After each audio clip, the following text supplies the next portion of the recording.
네, 안녕하세요. 테크 전문 채널 토크하지만 꼬는 GPD 고소입니다. 자, 오늘 2시 웨비나는요, RPA하고 요즘 또 핫한 생성 AI하고 만났을 때 회사에 있는 자동화가 아니라 단순 자동화가 아니라 인텔리전한 자동화를, 그러니까 요새 말하는 또 에이전트 오토메이션을 우리가 어떻게 구현할 수 있을 것인지 이런 얘기를 오늘 UiPath의 총판 또 파트너 이렇게 3개 회사의 전문가분들 모시고 오늘 얘기 나누겠습니다. 자, 각자 인사하시면서 인사 좀 하실까요? 네. 예. 안녕하십니까. 와이블루 컨설팅의 김승준 이사입니다. 오늘 생성형 AI가 결합된 업무 자동화 구현 최신 사례를 여러분들께 소개해 드릴 예정이고요. 아무쪼록 좋은 도움이 많이 되는 시간이 되었으면 합니다. 감사합니다. 네, 안녕하세요. KS CNC 김대경 센터장입니다. 저 또한 오늘 실제 실무에서 쓸 수 있는 생성형 AI에 대해서 말씀드릴 텐데요. 유익한 시간이 되었으면 합니다. 감사합니다. 네, 안녕하십니까. UiPath 국내 공식 총판 KCC 정보통신 최효준 대리입니다. 저 같은 경우는 오늘 이제 UiPath 최신 기술인 에이전트 빌더와 마이스트로 이제 재미있게 소개해 드릴 수 있도록 하겠습니다. 최 대리님은 아나운서 필이 나는 것 같은데? 그런가요? 또박또박하게 잘 전달드리겠습니다. 네네. 원래 교육을 맡으시니까 교육 쪽 하시죠? 네, 맞습니다. 교육 아주 강사 잘 하실 것 같은데. 자, 오늘 이제 뭐 세 분 발표 이제 순서로 들을 거지만 그래도 그 세 분 다 RPA만 하시다가 그동안 이제 생성형 AI가 나온 지도 벌써 한 3년 돼 가잖아요, 지금. 예. 네. 생성형 AI랑 같이 접목이 돼 가지고 이제 하시니까 뭐 프로젝트도 하시고 뭔가 해보시면 어떤 점이 가장 좀 이런 점이 많이 제일 다르네 느끼는 게 있을 거 아니에요. 그런 거 하나씩만 좀 말씀해 주신다면. 저희가 이제 RPA를 주로 하다 보니까 그동안 이제 자동화라는 주제로 프로젝트를 많이 했습니다. 그렇지만 과거의 자동화도 어느 정도 한계가 있었는데요. 최근에 뭐 챗 GPT 같은 생성형 AI가 대두되면서 우리가 미처 생각하지 못했던 영역까지 인간 대신 해준다는 거에 대해서 너무나 놀라운 충격을 받았고요. 이제는 그 충격을 벗어나서 그러면 그거를 과연 그 고객사들에서 얼마만큼의 퍼포먼스를 낼 수 있는 자동화를 구현할 수 있을까 이런 고민에 요즘 많이 빠져 있고요. 그런 고민 때문에 또 즐거운 상황입니다. 네. 그러니까 자동화가 뭔가 인텔리전트한 자동화를 변하고 있는 거네요. 그렇죠. 센터님. 저는 좀 다른 관점에서 말씀드리고 싶은데 이게 전문성의 민주화라고 기본적으로 전문성이죠. 이제 본인의 창작 의견 어디서 보고 본 거예요? 요새 이제 트렌드를 말씀드리는 그러니까 어찌 보면 이제 RPA도 실질적으로 이제 개발자가 많이 개발하고 이러는데 AI가 이제 등장하면서 이제 이거를 도울 수 있는 에이전트들이 등장을 하게 되거든요. 그럼에 따라서 현업 담당자들도 조금 더 자기가 쉽게 개발할 수 있고 자기가 필요한 에이전트들을 만들 수 있어서 그런 부분에서 굉장히 고무적이라고 할 수 있습니다. 그러니까 현업 담당자들이 어떤 특별한 IT 전문가의 도움 없이도 만들 수 있다. 네. 그래서 민주화라는 말씀 단어를 붙인 거네요. 네, 맞습니다. 네, 저 같은 경우는 이런 생성형 AI, 이런 LLM이 도입되면서 가장 이제 즐거웠던 점은 이제 이런 기본적인 RPA 단순 반복하는 업무만 이제 파트너분들한테 교육해드리고 고객분들한테 알려드리면 이제 나중 가면 지루해질 수도 있었는데 이렇게 정말 다양한 기술들이 나오고 많은 기술들을 저희가 이제 융합해서 보여드릴 수 있으니까 그런 기술들을 제가 잘 전달할 수 있는 그런 부분이 정말 재밌게 잘 보고 있습니다. 네, 알겠습니다. 자, 그러면 오늘 세 분 각자 세션 발표하고 한 25분 정도. 네, 그 다음에 시청자 Q&A하고 또 우리 못 나눈 얘기들 또 얘기 나누도록 하겠습니다. 그렇죠? 네. 이사님 들어볼까? 네. 안녕하십니까. RPA와 생성형 AI가 결합된 업무 자동화 구현 최신 사례를 주제로 발표를 진행할 와이블루 컨설팅의 김승준 이사입니다. 이 자리에서 여러분들 만나뵙게 돼서 반갑고요. 저는 최근 고객분들을 만나면 챗GPT, 코파일럿, 클로드, 제미나이와 같은 생성형 AI에 관심이 상당히 많으신 것을 느낄 수가 있었습니다. 또한 일부 직원분들께서는 이미 서비스 구독을 통해서 이러한 생성형 AI에 대한 경험들을 하고 계시고요.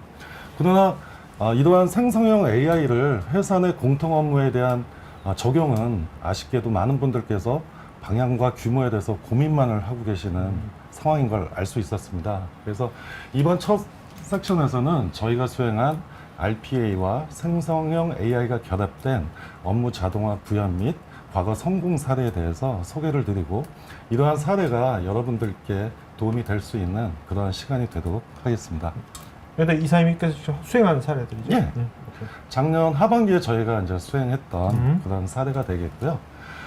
오늘 발표할 내용은 두 가지 주제로 진행하고자 합니다. 먼저 RPA와 생성형 AI의 결합으로 기업 내 업무 생산성 증대 효과이고요.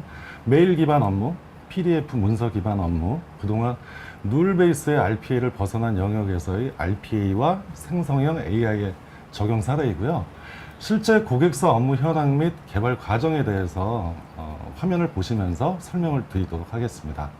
그리고 마지막에는 저희 와이블루 컨설팅의 구현 경험을 통한 효과적인 구현 전략을 제안함으로써 생성형 AI 도입 시에 비용과 보안 등의 측면에서 어떠한 해결책이 있는지 한번 제시해 보도록 하겠습니다. 먼저 디지털 업무의 발전에 대해서 간략하게 말씀드리겠습니다. 이미 RPA는 제가 이 자리에서 소개해 드리지 않아도 될 정도로 많은 기업과 기관에 도입이 돼서 많은 업무적 성과를 거두고 있고 또 최근에는 기업 내 기본 솔루션으로 자리매김을 하고 있습니다. 그럼 RPA 변화 방향은 현재 어떻게 전개되고 있을까요? 초기 룰 베이스에 기반한 자동화 형태에서 기초적인 AI 기술, 예를 들면 챗봇, 학습 기반의 OCR 솔루션과 연동이 되면서 코그니티브 프로세스 자동화로 발전이 되었고요. 최근에는 생성형 AI와 RPA가 결합이 되면서 인텔리전트 프로세스 자동화로 전개가 되고 있습니다. 최근 UiPath에서는 에이전트 오토메이션으로 많은 마케팅 활동을 전개하고 있는데요. AI, 사람, 로봇이 결합된 비즈니스 프로세스 모델로서 업무 혁신에 대한 솔루션을 제시하고 있습니다. 향후에 UiPath가 주최하는 세미나에 참여하시면 앞으로 업무에 많은 도움이 되시리라 생각이 됩니다. 그럼 생성형 AI를 지원하는 UiPath의 아키텍처에 대해서 설명을 드리겠습니다. 자세한 아키텍처와 테크니컬한 요소들에 대해서는 이후 발표자분들께서 설명을 드릴 예정이고요. 저는 우선 이해를 돕고자 간단히 설명을 드리겠습니다. 화면에서 보시는 바와 같이 UiPath는 기존의 AI 센터라는 학습 모델에 기반한 AI 플랫폼을 제공하고 있었고요. 다큐멘트 언더스탠딩이라는 AI 기반의 OCR 솔루션과 연계된 문서 분석 및 텍스트 추출에 특화된 LLM을 함께 사용하실 수 있습니다. 최근에는 다양한 생성형 AI와의 연동을 위한 인티그레이션 서비스를 제공하고 있고요.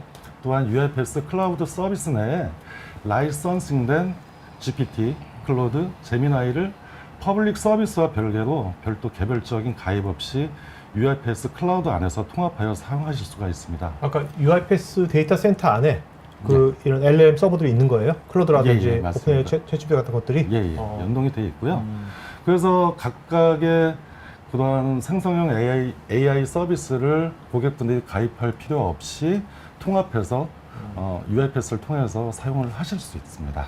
그렇다면 뭔가 그런 기업 데이터가 다시 뭐 재학습된다든지 그런 것도 방지할 수 있겠네요. 예. 그래서, 그다음 보안적인 측면은 UiPath에서 다 처리가 되고 있고요. 그럼 이어서 하겠습니다.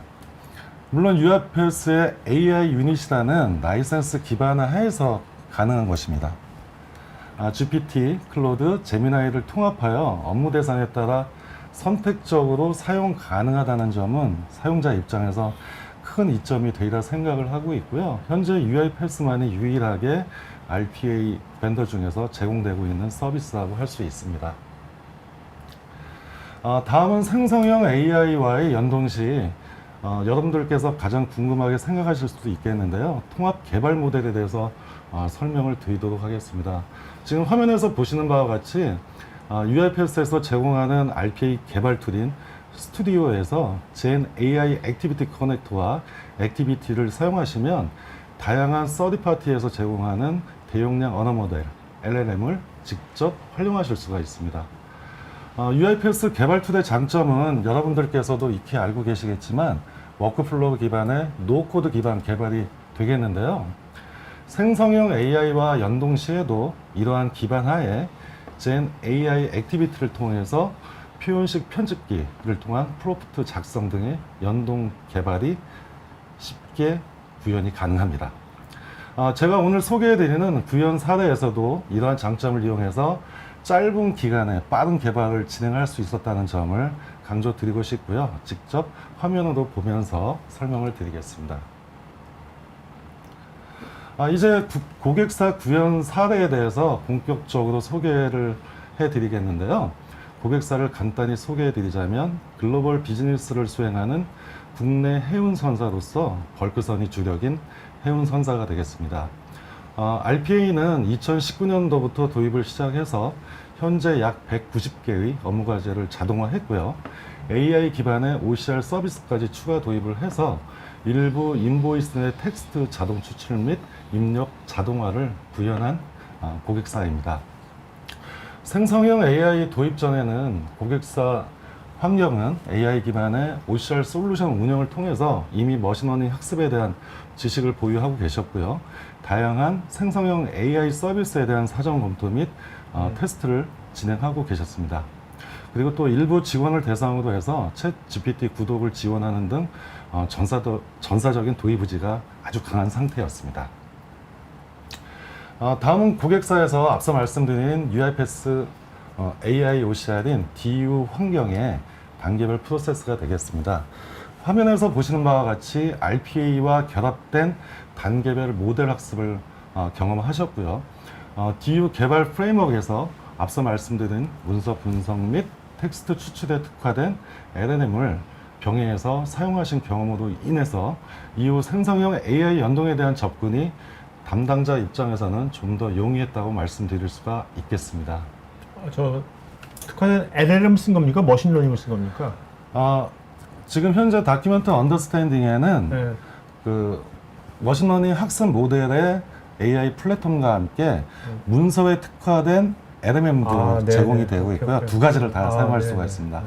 그래서 UiPath 다큐멘트 언더스탠딩만의 큰 장점이라고 할 수 있습니다. 그 내용도 잠시 후에 화면을 보시면서 제가 설명을 드리도록 하겠습니다. 이제 생성형 AI가 자동화에 어떻게 도움을 줄 수 있을까요? 라는 물음에 대해서 알아봐야 할 것 같은데요. 이미 매체를 통해서 생성형 AI는 사람의 의사결정 부담을 줄여주고 기존에 불가능했던 업무에서 자동화가 가능하도록 영역을 확장할 수 있다. 이렇게 많이 들어보셨을 텐데요. 크게 논리적 추리, 의미 기반 데이터 작업, 자연어 처리와 같이 크게 3개의 영역으로 정의를 할 수 있을 것 같습니다. 우선 AI 하면 현업분들께서 원자재 가격 동향 예측, 유가 동향 예측, 운임 동향 예측과 같은 추론 형태의 과제를 많이 말씀을 하십니다. 그러나 현재 고객사 내 추론에 기반이 될 데이터가 부족하고요. 추론에 기반한 의사결정 시 책임 주체 및 회사 내부 규정 등의 문제로 인해서 그러한 추론 기반의 과제들은 쉽사리 접근하기가 쉽지 않은 상황입니다. 이에 고객사 IT 담당자분들과 추론 관련 자동화는 우선 사업 내용에서 배제를 하고 생성형 AI의 장점을 최대한 이용해서 쉽게 접근이 가능하고 빠른 구현이 가능한 업무를 선별하여 추진하게 되었습니다. 지금 화면에서 보시는 내용은 의미 기반 데이터 작업 영역에서 분류와 추출 기능이 되겠는데요. 두 가지 기능을 저희가 선정을 했고요.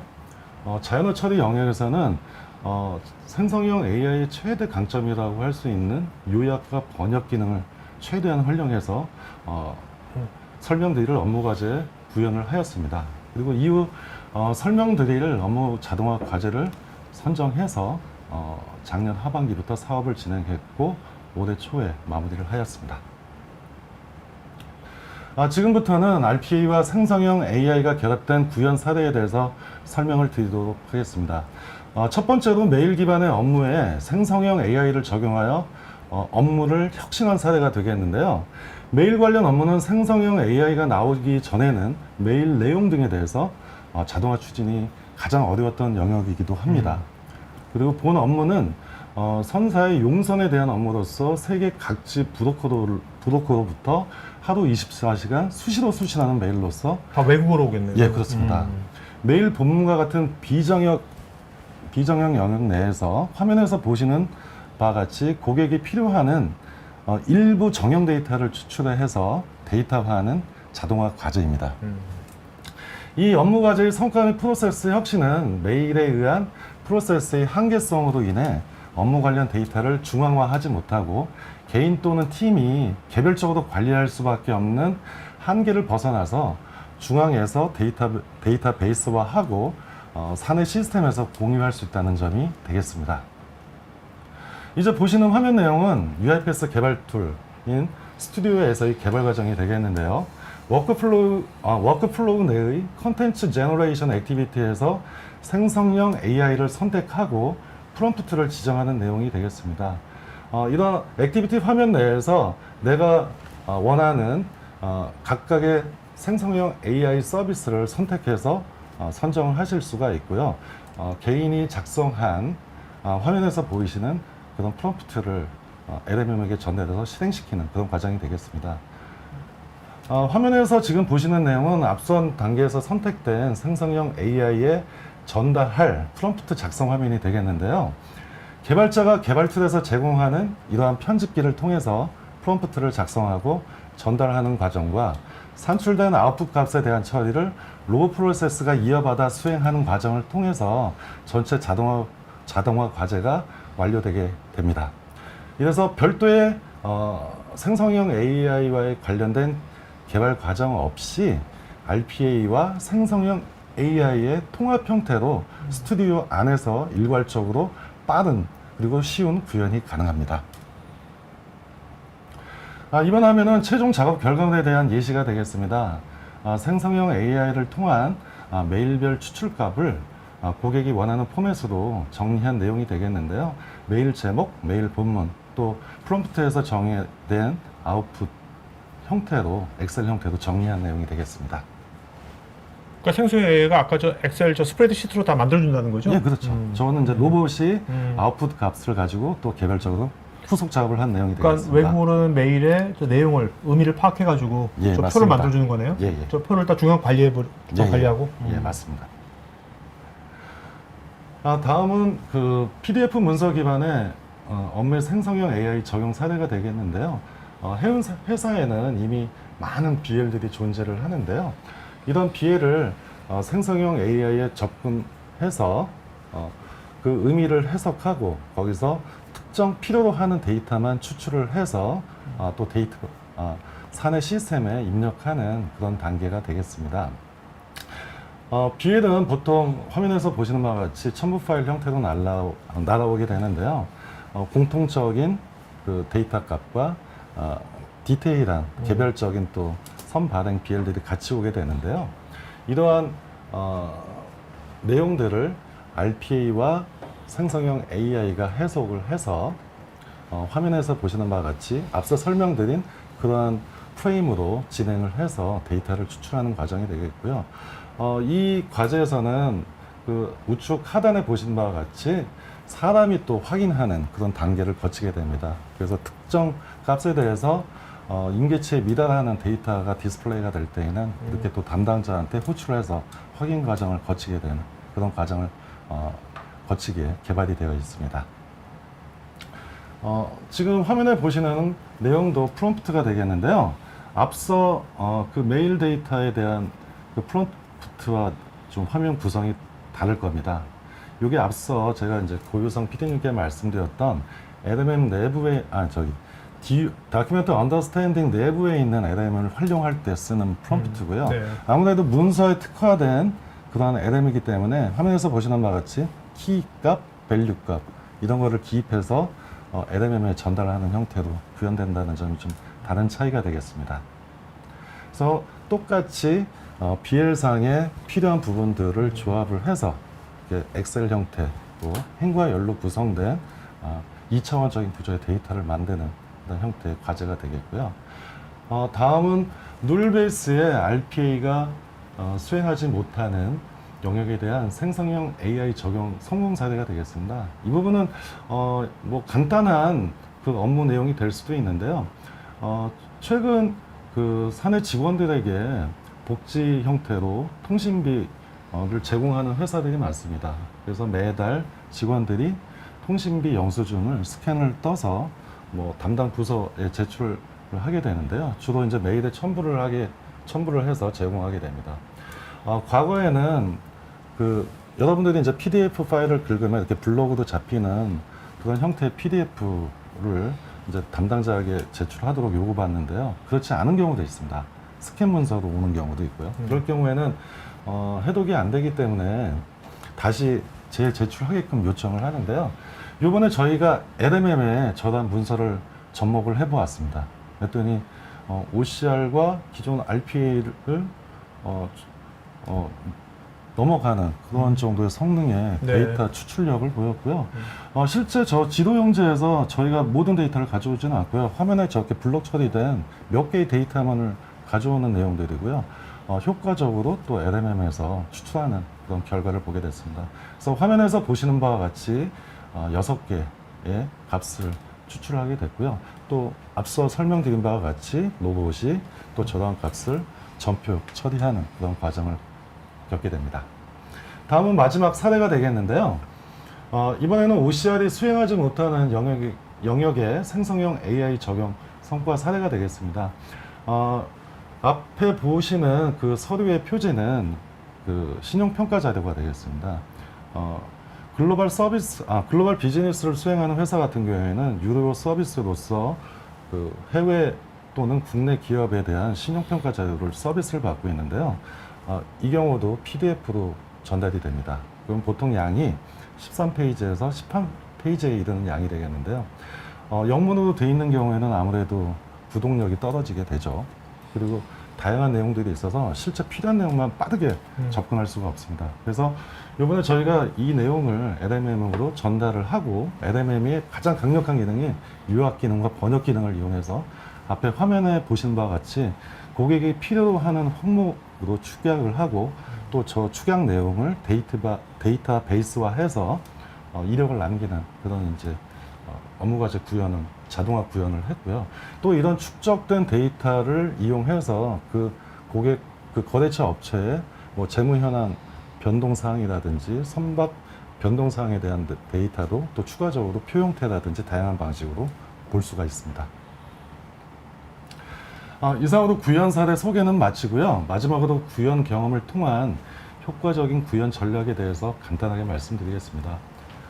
우선 RPA와 생성형 AI의 결합 업무 확대식 고려 여건에 대해서 말씀드리자면 앞서 간략하게 말씀드렸던 대로 UFS 클라우드를 이용해서 뭐 렉이라든지 벡터DB라든지 그런 부수적인 소요되는 하드웨어나 소프트에 대한 투자 없이 그냥 렌탈비 개념의 서비스 요금으로서 고객 여러분들께서 걱정 없이 구현이 가능하고요. 최근 뭐 챗GPT는 뭐가 좋아, 클로드는 뭐가 좋아 이런 다양한 의견들이 많이 있는데요. 제가 예상하기에는 앞으로도 업그레이드가 되면서 다양한 기능들이 또 추가될 것 같습니다. 그래서 어떤 특정 생성형 AI 서비스를 이용하는 시점은 아닌 것 같습니다. 중앙 업무 자동화를 할 경우에.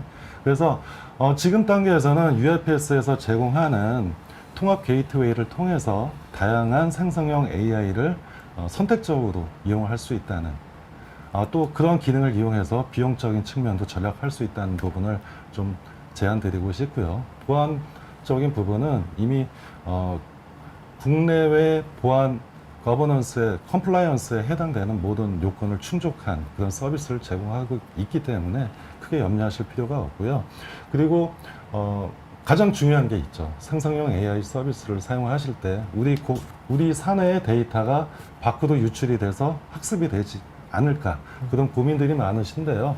UFS 클라우드에서 사용하시는 그런 생성형 AI 서비스는 UFS만의 단독적으로 고립된 테넌트 안에서 서비스가 되는 거기 때문에 절대 밖으로 유출되지 않습니다. 그래서 보안적인 측면도 걱정할 필요가 없으시다는 부분을 말씀드리고요. 마지막으로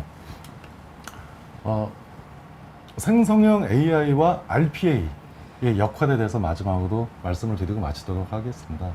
생성형 AI는 앞서 설명드린 대로 생각하는 존재일 뿐입니다. 그래서 팔다리가 필요합니다. 그럼 RPA 역할은 행동하는 팔다리입니다. 그래서 RPA는 생성형 앞뒤 단계에서의 행동 역할을 충분히 수행할 수 있다는 점과 이를 통해서 생성형 AI의 도입 효과를 더 확대해서 고객분들한테 보여드릴 수 있다는 점을 자신 있게 말씀드리고 싶습니다. 그렇다면 아까 저 해운선사 같은 경우도 기존에 RP를 쓰고 있었던 데잖아요. 예, 쓰고 있다가 이제 뭔가 인텔리전트 자동화 영역으로 고도화시킨 거네요. 예, 맞습니다. 그러면 어떻습니까? 거기 해운선사 같은 경우 처음에 예전 RP를 수행했을 때 어떤 프로젝트에 공수하고 고도화시켰을 때 공수하고 예. 어떤 것이 더 뭐 많이 들어갔나요? 저희가 이제 생성형 AI와 결합된 그런 고도화 프로젝트를 진행했을 때 사실은 이제 좀 촉박한 부분도 있긴 했습니다만 과거 RPA와 순수 룰 베이스의 RPA 프로젝트 할 때보다 오히려 빠른 구현이 가능한 과제도 있었고요. 네네. 또 단계가 길 때는 조금 더 결과값을 확인하고 추론하는 그런 과정들을 거치는 경우는 약간 오버하는 경우도 있었습니다만 전체적으로 단계별로 좀 짧아지는 그런 네. 경험을 할 수 있었습니다. 아까 보면 이제 이 AI가 생성 AI가 어떤 의미 파악이라든지 예. 또 필요한 데이터들만 딱 추출하는 거를 했잖아요. 네, 예. 근데 보통 생성 AI에서 가장 큰 문제 중에 하나가 이제 할루시네이션이잖아요. 환각 현상. 예. 환각 현상 같은 건 없었나요? 이건? 지금 제가 네. 지금까지 이제 설명드렸던 생성형 AI가 접목된 그런 업무 과제는 그 말씀하신 것과 거리가 멉니다. 네. 왜냐하면 학습을 필요치 않는 그러한 과정이었기 때문에 그런 게 필요 없었고요. 네. 그리고 저희가 앞서 이제 고객과 협의할 때도 그러한 문제점이 발생할 수 있는 그런 과제들은 배제를 했고요. 순수하게 추론이 아니고 추출과 네. 번역, 요약 이런 위주로 일단 우선적인 과제부터 했기 때문에 네. 전혀 이제 그런 문제는 없었죠. 네, 알겠습니다. 그래서 마지막으로 이제 고객분들께 시청자분들께 말씀드리고 싶은 사항은 첫 시작은 너무 광대하게 크게 진행하는 것은 오히려 실패를 빨리 할 수도 있다는 점을 말씀드리고 싶고요. 앞서 설명드린 과제처럼 쉽게 접근하고 쉽게 구현할 수 있는 과제부터 구현함으로써 사내 공감대 형성을 하는 게 더 중요하지 않을까 생각합니다. 어떻게 보면 지금 한 대가 이제 비정형적인 메일 네. 데이터를 굉장히 정형화 시켜버린 거잖아요. 네, 그렇죠? 맞습니다. 그래서 그걸 정형화된 테이블까지 만들어 놨으니까 다양한 또 이형 이제 그걸 또 쉽게 활용할 수 예, 있고 맞습니다. 그런 용도가 제일 빨빨 예. 제일 정형화하기 예. 좋겠네요. 예, 어떻게 보면. 그래서 사내 공감대 형성과 구축에 상당한 효과가 있었다고 생각합니다. 네. 자, 그러면 두 번째 세션 들어볼까요? 네.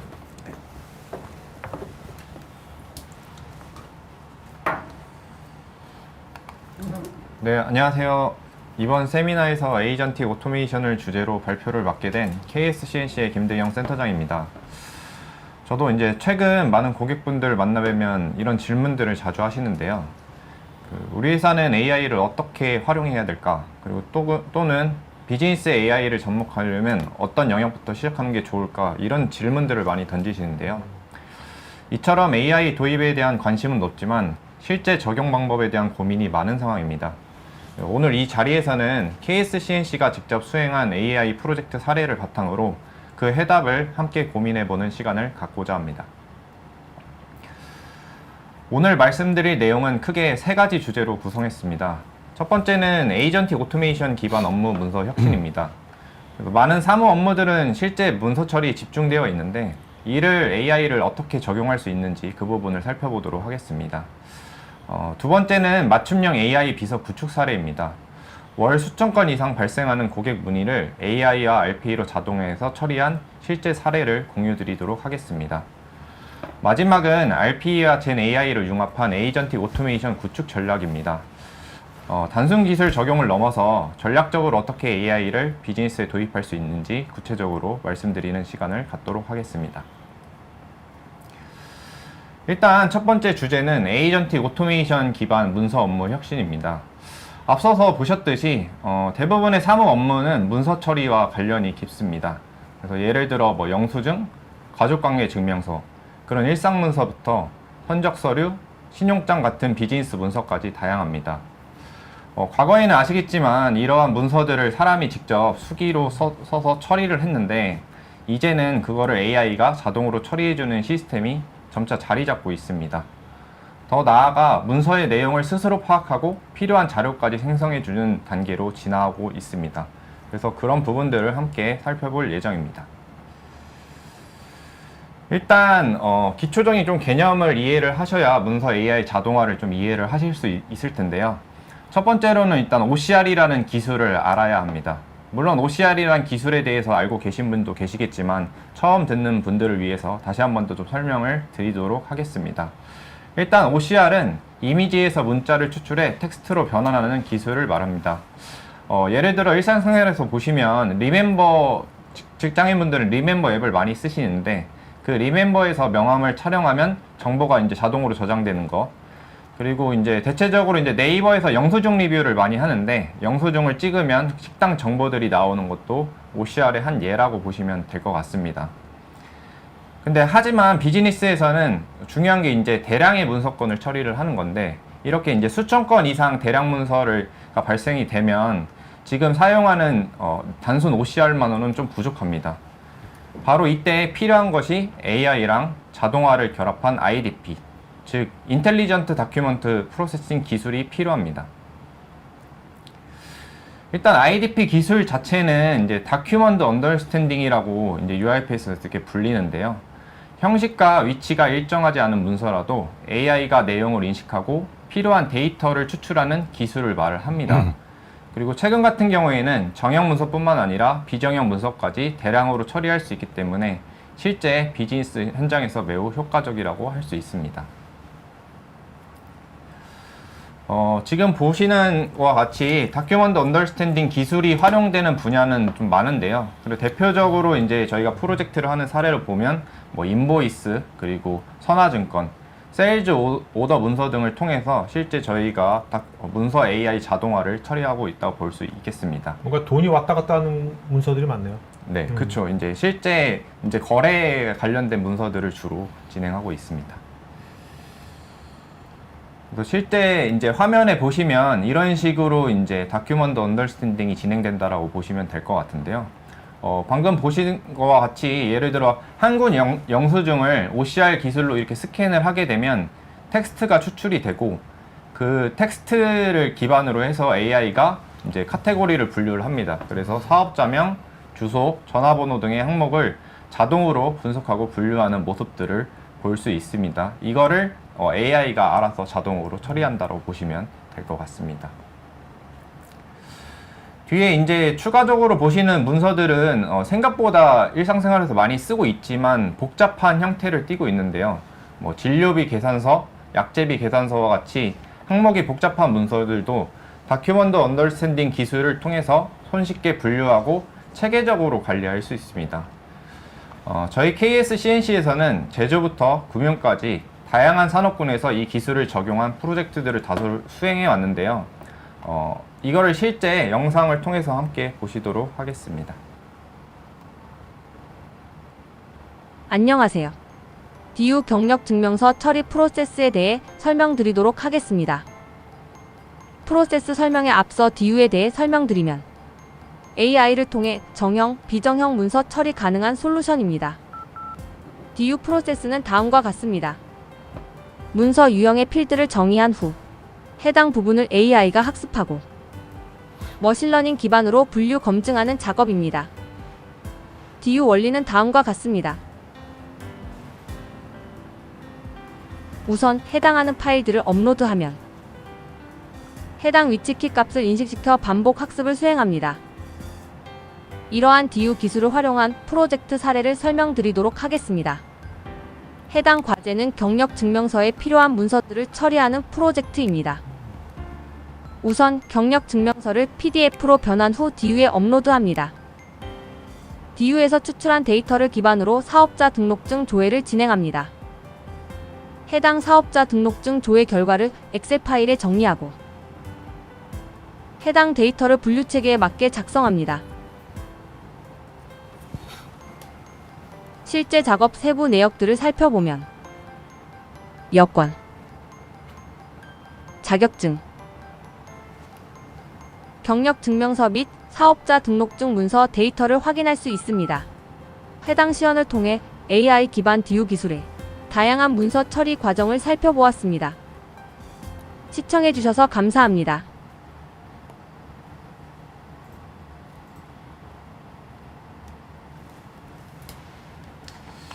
네, 방금 보시다시피 저희 회사에서 이제 프로젝트한 사례들을 소개해드렸는데요. 이게 실제 이제 다큐먼트 언더스탠딩이라는 이제 기술을 도입을 하면 뭐 비용 절감 이런 요소들도 있지만 실제 저희가 업무 프로세스까지 이제 혁신하는 부분들이 있습니다. 그래서 효율성을 극대화를 경험할 수 있습니다. 그리고 최근 같은 경우에는 요 이제 단순 위치 기반의 이제 문서 인식을 넘어서 문서를 스스로 학습하고 원하는 정보들을 추출하는 프롬프트 기반 문서 처리로 진화하고 있다는 게 특징입니다. 근데 여기서 이제 가장 많이 질문을 하시는데요. 바로 이제 AI가 답변을 지어내는 할루시네이션 현상 발생에 대해서 이제 많은 고민을 가지고 계십니다. 즉 이제 문서에 없는 내용을 이제 AI가 이제 사실처럼 만들어내서 그런 할루시네이션 이제 고민을 하시는 분들이 많습니다. 그래서 이제 이러한 신뢰성 이슈가 발생을 하는데 그러면 최근 기술 같은 경우에는 이 신뢰성 이슈를 어떻게 해결할 수 있을지에 대해서 말씀드리도록 하겠습니다.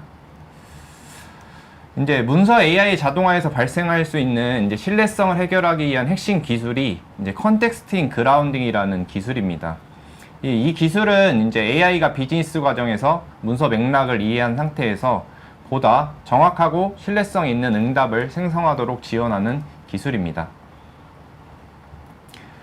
이제 컨텍스트 그라운딩 기술의 개념에 대해서 조금 더 다시 한 번 더 설명을 드리면 이제 LLM, 즉 이제 대형 언어 모델이 사실에 기반한 응답을 생성하도록 돕는 기술입니다. 실제 이제 외부 지식이나 문맥 정보를 AI에게 제공함으로써 응답이 보다 정밀하고 정확해집니다. 그러니까 예를 들어서 담당자가 참조하고자 하는 문서를 기반으로 문맥을 학습시키고 AI가 이 문서를 벗어나지 않도록 제한하는 방식이 이 컨텍스팅 그라운딩 기술이라고 보면 될 것 같습니다. 이제 컨텍스팅 그라운딩 기술에 대해서 보시면 우리가 흔히 요새 이제 레그라고 하죠. 레그 기술을 기반으로 한 게 컨텍스팅 그라운딩 기술이라고 보시면 될 것 같습니다. 그리고 레그랑 마찬가지로 이제 벡터 저장소를 사용해서 그 부분을 처리를 하는데 결국 뭐 레그라든지 컨텍스팅 그라운딩의 핵심은 사용자의 질문에 대해 문맥과 상황을 고려한 정답을 보장하는 것입니다.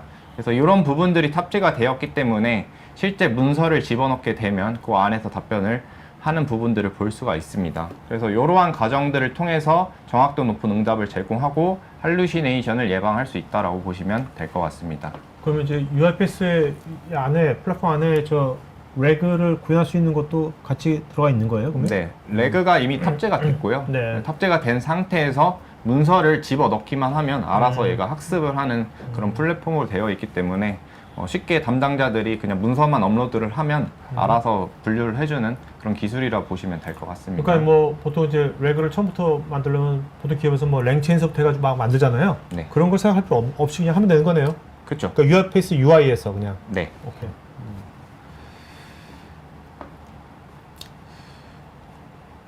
그래서 이제 이런 부분들을 기본적으로 이제 워크 에이전트랑 연계해서 처리하려면 이제 최적화된 전략들이 필요한데 기본적으로 이런 것들을 이제 제공해주는 기술이 이제 마에스트로라고 보시면 될 것 같습니다.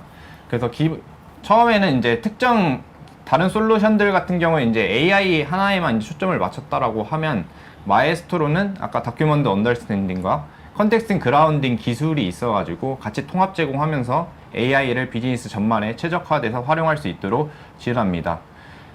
그리고 이러한 컨텍스팅 그라운딩 기술을 적용을 하기 위해서는 최적화된 워크플로우 설계가 필요합니다. 실제 이제 보험 약관과 같은 문서에 대해 직접 외부 LLM을 활용하면 문서에 없는 정보를 생성하는 오류가 발생할 수도 있습니다. 근데 이제 컨텍스팅 그라운딩 기술을 적용을 하게 되면 담당자가 예를 들어서 A 보험 상품 면책 기간 알려줘 라고 하면 에이전트는 아까 보시면 이제 레그 기반으로 된 플랫폼에서 해당 문서에서 답을 찾고 이를 정확하게 응답하게 된다라고 보시면 될 것 같습니다.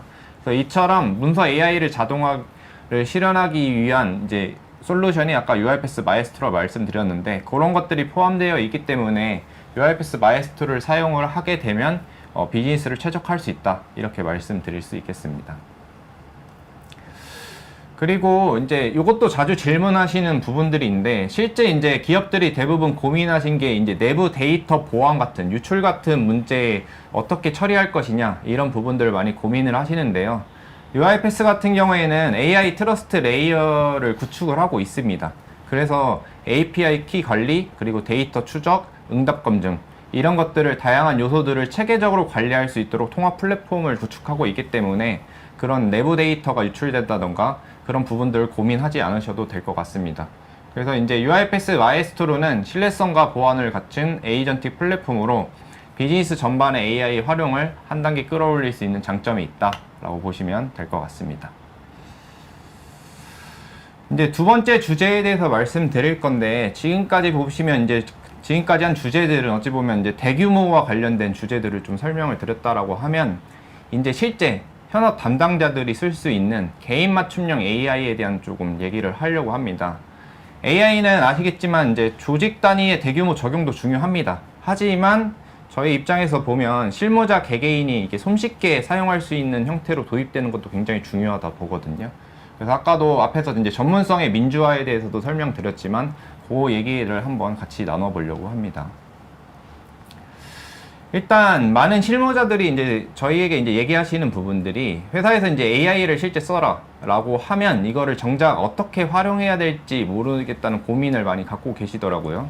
그래서 일단 GPT를 제일 많이 사용을 하죠. 그래서 GPT를 활용해서 뭔가 업무를 해보지만 구체적으로 어떤 업무를 해야 되고 이거를 어떻게 사용을 해야 퍼포먼스가 날까 뭐 그런 부분들을 이제 많이 고민하는 추세라고 보시면 될 것 같습니다. 그래서 저희가 항상 말씀드리는 거는 기본적으로 저희도 이제 교육을 하고 있지만 흔히 말해서 에이전트, AI를 잘 쓰려면 프롬프트를 잘 써라라고 말씀을 드립니다. 근데 대부분의 저희가 이제 시중에서 보는 책들 포함해서 대부분의 이제 프롬프트들은 실제 업무랑 동떨어진 경우들이 많습니다. 그러니까 똑같은 구조화지만 실제 비즈니스에 최적화된 템플릿들이 있거든요. 그래서 그런 템플릿들을 쓰는 게 중요하고 그래서 그런 것들을 구조화하고 이해하는 것이 중요합니다. 그리고 프롬프트를 치실 때 이렇게 보시면 프롬프트를 그냥 치시는 분들도 많아요. 근데 기본적으로 프롬프트의 핵심은 구조화입니다. 그래서 자연어로 질문하더라도 젠 AI가 이제 사용자 맥락을 이해하는 데는 한계가 있습니다. 그래서 사람 입장에서도 보시면 그냥 줄글로 이렇게 쓰는 것보다는 분리 포인트로 요약된 정보들로 보는 게 편하거든요. 그래서 AI도 그 부분이 같다라고 생각을 하시면 될 것 같고 구조화를 통해서 하신다라고 하시면 그런 담당자분들이 좀 더 쉽게 쓸 수 있다라고 보시면 될 것 같습니다. 그리고 이제 저희가 이제 프롬프트를 작성할 때 여러 가지 일들을 말씀드리는데 뭐 로직도 중요하다, 그다음에 뭐 목록화하는 것도 중요하다, 뭐 섹션을 분할해야 된다, 뭐 속성들을 고려해야 한다, 뭐 이런 얘기들을 많이 해드리는데 저희 이제 교육을 하다 보니까 교육하는 입장에서 이제 제일 중요하게 강조하는 것들은 정확하게는 프롬프트 섹션 나누기라고 생각하시면 될 것 같습니다. 그래서 이제 AI한테 어떤 구조로 명령을 전달할 거지를 먼저 설계를 하고 해야 정확하게 일관된 결과를 얻을 수 있다라고 보시면 될 것 같습니다. 그러니까 뭔가 그 비즈니스 도메인을 잘 아는 사람이 저걸 잘하겠네요. 네, 그렇죠. 네. 단순히 뭐 테크니션이 아니라. 네. 그래서 아까도 말씀드렸다시피 이게 전문성의 민주화라는 게 자기가 만약에 도메인의 전문가라고 하면 프롬프트를 훨씬 더 잘 작성할 수 있는 거죠. 그래서 뭐 예를 들어서 지금 예시에 나와 있는데 뭐 고객에게 이메일을 작성하는 프롬프트 템플릿을 만든다라고 하면 대부분은 그냥 뭐 이렇게 작성해줘 라고 명령을 하는 게 아니라 지금도 보시다시피 페르소나 그리고 작업, 맥락, 형식, 톤 이렇게 5가지 구조가 있거든요. 그래서 이 5가지 구성 요소로 프롬프트를 작성하면 훨씬 더 명확하고 원하는 결과를 얻을 수 있습니다. 요거와 더불어서 저희가 이제 또 하나를 꼭 말씀을 드리면 이제 실무자분들이 이제 프롬프트 쓰시잖아요. 근데 저 작업까지는 잘 썼어요. 근데 뭔가 답변이 이상해요. 이런 부분들은 이게 범위가 너무 넓어서 그렇거든요. 그래서 그런 부분들을 제어하는 가장 중요한 요소 중에 하나는 이제 페르소나라고 하는 이제 역할론이라고 하는데 그 페르소나의 역할 자체가 예를 들어 사용자의 역할이나 배경 의도를 구체화함으로써 AI가 답변의 방향성과 도메인을 좁히는데 큰 역할을 합니다. 뭐 예를 들어서 내가 구매 담당자다라고 하면 이 AI한테 구매 담당자라고 정확히 알려줘야 되거든요. 근데 대부분은 그냥 이거 구매 업무 처리해줘 라고 하면 실제 AI는 벗어난 답변을 할 가능성이 충분히 있다는 거죠. 그래서 AI를 항상 생각을 하실 때는 할루시네이션이 포함되어 있거든요. 그래서 그런 가능성을 배제하지 마시고 프롬프트 내에서 최대한 범위를 좁히는 걸 한다. 그래서 그때 이제 페르소나를 작성하는 게 중요하다라고 말씀드릴 수 있겠습니다. 이제 프롬프트 설계를 넘어서 젠 AI 기술이 어떻게 업무에 적용됐는지 사례를 말씀드리겠습니다. 저희는 이제 이게 월 1000건 이상 발생하는 고객 문의를 자동에 해달라는 요청을 받았는데 그때 이제 담당자가 3분이셨고 그걸 이제 수작업으로 문의 내용을 정리하고 있었습니다. 그래서 오류가 많이 발생을 하고 이게 시간이 지연되다 보니까 저희한테 요청을 해주셨고 요거를 저희가 프로젝트로 진행을 하게 되었습니다. 1000건이란 건 뭐 고객하고 통화한 뭐 녹취 파일 같은 건가요? 1000건이? 녹취 파일 그리고 이제 메일 같은 문의들 메일 같은 포함해서 문의들? 네, 그 정도로 보시면 될 것 같습니다.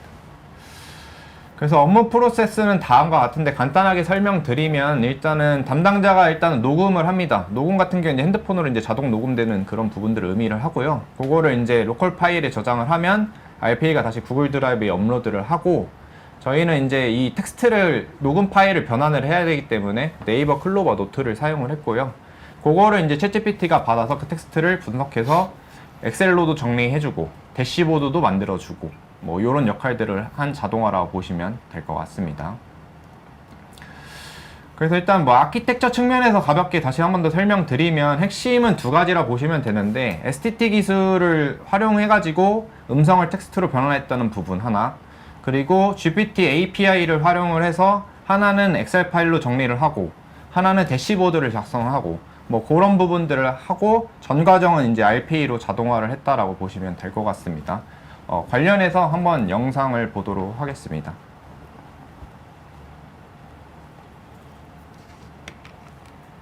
네, 설명드리도록 하겠습니다. 해당 프로젝트 개요는 다음과 같습니다. 월 1000건 이상 발생하는 고객 문의에 대해 프로세스 처리 효율 향상을 위해 젠 AI와 RPA를 활용하여 구현하는 프로세스입니다. 해당 시나리오는 다음과 같습니다. 우선 고객과의 통화 내용이 녹음된 음성 파일을 저장합니다. 이후 STT 기술을 활용하여 텍스트 변환 후 젠 AI를 통해 해당 음성을 분석합니다. 마지막으로 분석된 내용을 리포트 및 대시보드로 정리하여 담당자에게 메일로 송부하는 AI 자동화 프로세스입니다. 실제 워크플로우는 다음과 같습니다.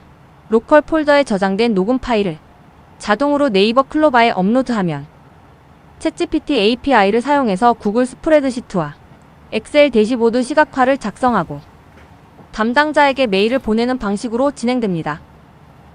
이러한 AI 기술을 활용한 프로젝트 사례를 설명드리도록 하겠습니다. 로컬 폴더에 저장된 녹음 파일 변환을 위해 클로바에 접속합니다.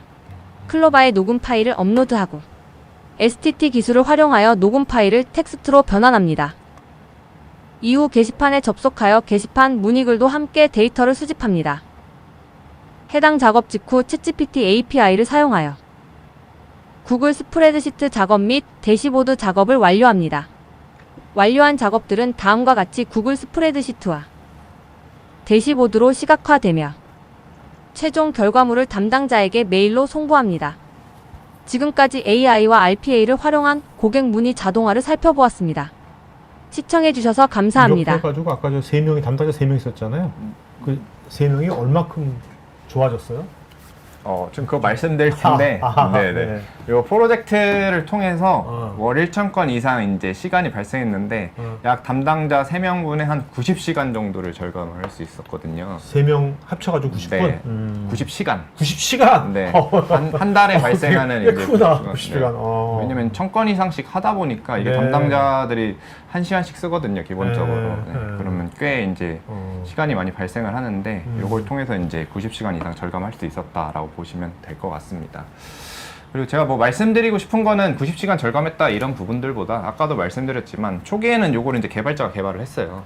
근데 지금 같은 경우에는 AI 이제 기본적인 교육을 받으면 담당자들이 이제 스스로 구현할 수 있는 그런 게 또 발달이 됐거든요. 그래서 저희 이제 KSCNC에서는 그런 이제 시민 개발자 양성이라고 해서 그런 부분들을 실제 역량에 적용할 수 있는 그런 부분들을 교육을 하고 있습니다. 그 세 명은 어떻게 고객의 어떤 민원이라든지 그런 걸 잘 응대해주고 개선시켜 나가는 업무니까 네. 그런 쪽에 오히려 시간을 더 많이 쓸 수 있겠네요. 네, 맞습니다. 네. 이제 마지막으로 저희가 이제 자동화까지는 다 살펴봤는데 저희가 실제 이거를 어떻게 적용을 해야 될지에 대한 부분들을 좀 안내를 말씀드리려고 합니다. 이제 용어가 좀 바뀌긴 했는데 RPA와 이제 젠 AI가 결합된 거를 저희가 이제 에이전틱 오토메이션이라고 하거든요. 그래서 요거를 하기 위한 전략들을 좀 말씀드리도록 하겠습니다.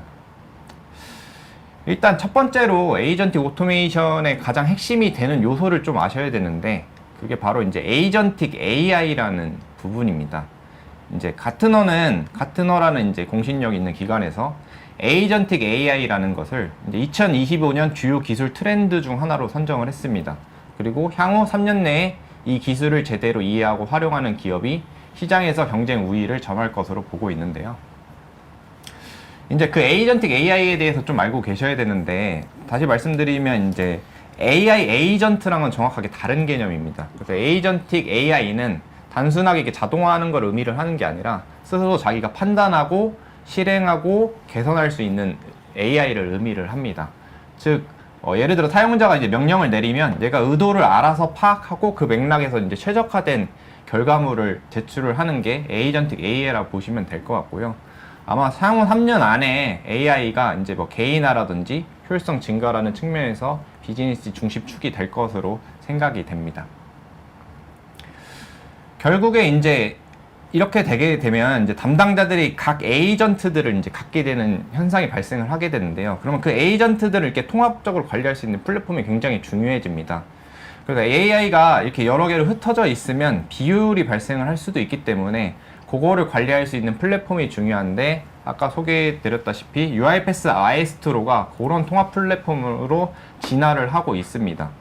그래서 이제 기능들이 크게 세 가지가 있는데 아까 보시면 문서 AI 자동화할 수 있는 컨텍스팅 그라운딩 기술, 그리고 얘가 만약에 오류가 발생을 하면 그 자동화의 오류도 같이 수정해 주는 게 오토 힐링 기술이라는 게 있습니다. 그래서 그런 에러들을 또 수정을 할 수가 있고, 그리고 내가 이제 에이전트들을 만들고 싶다. 그럼 맞춤형 AI 비서를 만들 수 있도록 제공하는 에이전트 빌더 기능까지 제공을 하기 때문에 AI 기반 비즈니스 모델을 구축하는데 최적화됐다라고 보시면 될 것 같습니다. 자동화의 오류라고 하시면 우리 사실 기존에 이제 RPA 구현하고 나서 그 회사의 컴퓨터 환경이 바뀌어버리면 얘가 또 동작을 안 할 때도 되게 많잖아요. 그때마다 얘를 또 수정해줘야 되잖아요. 네. 그런 것들을 얘가 커버한다는 얘기입니까? 네, 맞습니다.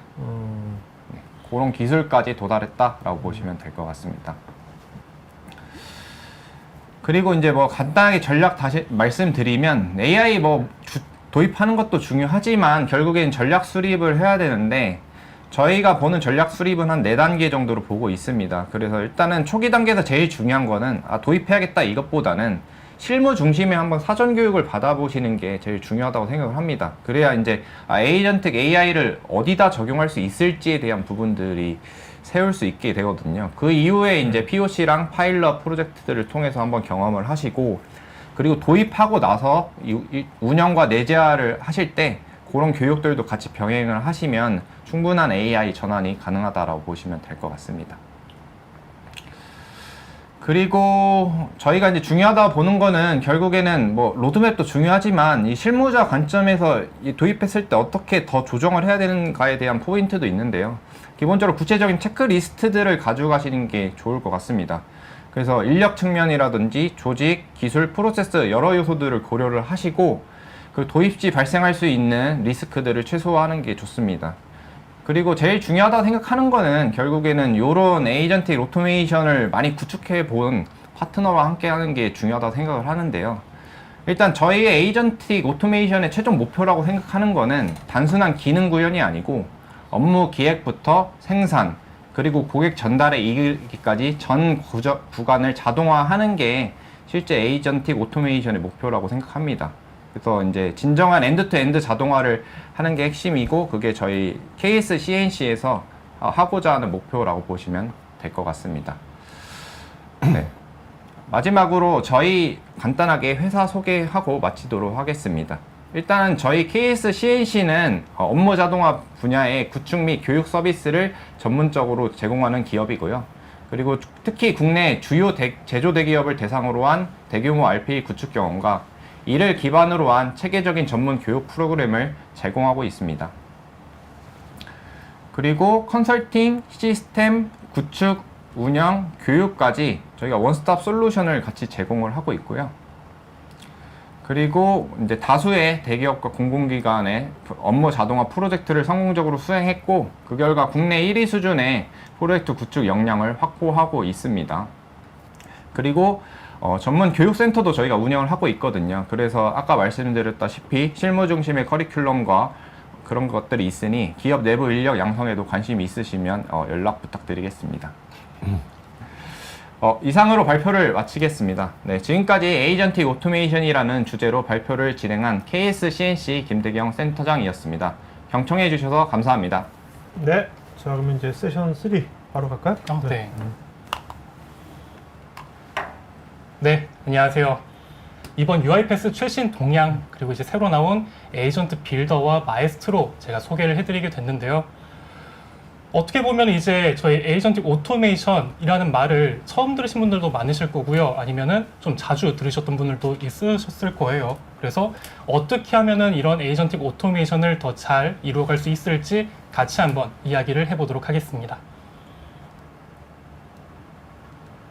자, 목차로는 왜 에이전트 혹은 에이전틱이란 말이 대두되었는지 설명해 드리려고 합니다. 그 다음 이러한 문제 혹은 이러한 것을 우리가 더 잘 도입하기 위해서 에이전트를 만드는 솔루션인 에이전트 빌더와 그러한 에이전트를 플랫폼 내에서 시작부터 끝 엔드 투 엔드로 관리할 수 있는 마에스트로도 소개해 드리도록 하겠습니다. 저 에이전트 빌더하고 마에스트로는 언제 나온 거예요? 저거는? 지금 현재 마에스트로 같은 경우 그리고 에이전트 빌더도 저희 한 달 정도 됐습니다. 한 달밖에 안 됐어. 예. 아직 잘 안 쓰고 있겠네요, 현재 다들? 네, 맞습니다. 이전에 오, 프리뷰로는 네. 많이 풀렸지만 실제 저희가 쓸 수 있는 거는 한 달 네. 정도 됐다고 보시면 되겠습니다. 자, 먼저 이런 질문부터 시작을 해보도록 하겠습니다. 왜 지금 에이전틱 오토메이션인가? 일반적으로 RPA라고 하는 이런 솔루션은 많이 들어보셨을 거예요. 네, 디지털 전환이 가속화되면서 이제 단순 반복 업무 자동화는 기본이 되었습니다. 하지만 여러분들도 체감하시듯이 이제는 저희가 챗GPT라든지 아니면 클로드, 라마라든지 그런 AI가 실생활 영역까지 들어오고 있는데요. 더 이상 규칙 기반, 나는 이 업무만 할 거야가 아니고요. 나는 이제 이러이러한 업무도 하겠습니다라는 그런 한계가 분명해지고 이제 저희가 그거를 열어드리려고 합니다. 자, 그랬을 때 UiPath가 제시하고 있는 에이전틱 오토메이션 어떤 강점이 있는지부터 살펴드리고 가겠습니다. 엔드 투 엔드, 즉 내가 어떤 업무를 해야 되는데 처음과 끝까지 통합할 수 있는 플랫폼을 제공할 수 있고요. 그 다음에 엔터프라이즈급 보안, 저희 AI 트러스트 레이어 혹은 컨텍스트 그라운딩이라는 기술을 제공하고 있습니다. 자, 그랬을 때 우측에 화면을 보시면 아래쪽에 에이전트 띵크, 로봇 투, 피플 리드라고 하는 이런 슬로건이 있습니다. 현재 UiPath가 에이전틱 오토메이션을 저희 얘기를 하면서 가장 중요하게 다루고 있는 슬로건인데요. 네, 이 내용은 이제 에이전트는 생각, 사고를 하고요. 그 다음에 로봇은 그 사고를 수행하고 사람은 그 모든 것을 아울러서 이끌어간다 라고 보시면 되겠습니다. 그러니까 UiPath가 지향하는 인텔리전트 자동화에는 에이전트, 로봇, 그 다음에 사람 이 세 가지가 다 그 관장하는 요소가 되겠네요. 예, 맞습니다. 자, 그러면은 이제 로봇이라는 개념, 즉 RPA라는 개념이 있고요. 그 다음에 에이전트라고 있습니다. 조금만 더 쉽게 예를 들어볼 수 있을 것 같습니다. 저희 장난감 자동차를 떠올려 보시면 좋을 것 같은데요. 자, 맨 처음에 리모컨으로 저희가 이 장난감 자동차를 움직인다고 보겠습니다. 이 리모컨에서는 앞으로 가는 기능, 뒤로 가는 기능, 혹은 좌우로 방향 전환하는 기능이 있을 거예요. 그럼 제가 만약에 이 리모컨을 가지고 자동차한테 앞으로 가라 라고 명령을 내리면 어떻게 될까요? 앞으로 가죠. 맞아요. 이 자동차는 앞으로만 갈 거예요. 네네. 그런데 앞으로 가다가 어떠한 장애물을 만났으면은 우리가 특별하게 조작하지 않는 한은 얘는 멈출 거예요. 이게 바로 저희가 알고 있는 정해진 명령만 수행하는 이런 자동화 수준이라고 보시면 되겠습니다. 다음으로는 저희 다른 자동차, 자율주행 기능이 들어가 있는 자동차를 한번 상상해 볼게요. 우리가 이 자동차가 어디로 갈 건지 목적지만 정해주면요. 저희가 그 다음에 따로 하는 건 없습니다. 이 자율주행 자동차가 카메라나 센서를 이용해서 주변 환경을 스스로 인식을 하고 장애물이 있으면 알아서 피해가면서 목적지로 향해 가는 거죠. 이것이 저희가 말을 하고자 하는 로봇과 에이전트의 차이입니다. 다만 이 에이전트는 로봇을 대체하는 것이 아니에요. 자, 당연히 이 로봇, 우리가 수행하고자 하는 업무, 그 반복적인 업무도 처리를 해야 되긴 합니다. 그렇기 때문에 에이전트는 로봇을 대체하는 개념이 아니고요. 보완하는 개념이고요. 그 다음에 로봇은 정형화된 업무에 강점이 있고 에이전트는 우리가 스스로 판단할 수 있는 지능형 판단과 행동을 수행하는 식으로 역할을 분담하게 되는 것이죠. 자, 그러면은 이제 우리 지금 보신 화면은 에이전트가 어떠한 방식으로 움직이고 있는지, 작동하고 있는지 보여주는 구성입니다. 총 8가지의 기능이 있는데요. 이것들을 다 다루면 좋겠지만은 저희가 이제 실제 현업에서 가장 중요하게 생각하고 있는 4가지 기능만 간단하게 소개해 드리도록 하겠습니다. 바로 커뮤니케이팅, 플래닝, 어댑팅, 그리고 러닝입니다. 자, 먼저 에이전트는 단순히 명령만 기다리는 게 아닙니다. 사람이 자연스럽게 말하거나 요청하는 부분을 스스로 이해하고 대응할 수 있죠. 또한 이 에이전트는 우리가 주어진 어떠한 텍스트를 쳤을 때 단순히 이해하고 나 이거 시작해야겠다가 아니고요. 내가 어떠한 말을 했을 때 그 맥락을 이해하고 목표를 파악한 뒤 일하고 있습니다. 자, 다음으로는 이제 업무 환경이 항상 일정할 수는 없습니다. 이제 엔터프라이즈급 환경 혹은 어플리케이션, 시스템, 이런 시스템에서도 작업을 하지만 만약에 이런 시스템이 바뀌더라도 예외사항을 내는 것이 아니고 그 상황에 적응을 해서 이제 업무를 완료하게 되는 겁니다. 자, 그랬을 때 마지막으로 우리가 이렇게 에이전트랑 얘기를 하면서 나오는 그런 다양한 행동과 패턴들, 에이전트가 학습을 하고 다음에 똑같은 내용을 저희가 질문을 했을 때는 그것을 조금 더 빠르게 저희한테 말을 해줄 수 있는 거죠.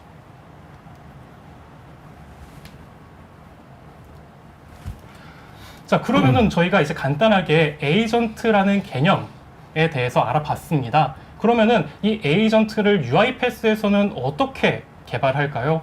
화면에 보이듯이 이제 UiPath 에이전트 빌더에서 만들 수 있습니다. 자, 에이전트 빌더는 말 그대로 에이전트를 설계하고 만드는 작업실 같은 도구입니다. 에이전트와 그 다음에 LLM, API, RPA, 그리고 외부 시스템까지 활용해서 저희가 맞춤형 AI 에이전트를 만들 수가 있고요.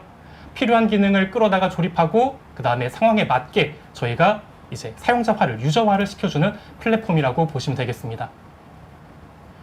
오른쪽을 보시면 실제 저희가 에이전트를 만드는 공간입니다. 보시면 정말 간단해요. 우리가 이 에이전트가 어떤 역할을 하게 될 것인지 혹은 구체적으로 제가 어떤 방식으로 답해야 될지 프롬프트에 대해서 저희가 작업을 하게 되고요. 이 에이전트가 조금 더 내 업무를 쉽게 이해할 수 있게끔 특별한 도구, 우리가 외부 시스템을 붙인다든지 아니면은 컨텍스트 그라운딩, 우리 기업의 정보를 넣어둔다든지 아니면은 그런 에이전트가 작업을 한 다음에 그 결과를 사람이 한번 검증해 주세요 라고 이제 에스컬레이션 기능을 추가를 할 수도 있습니다.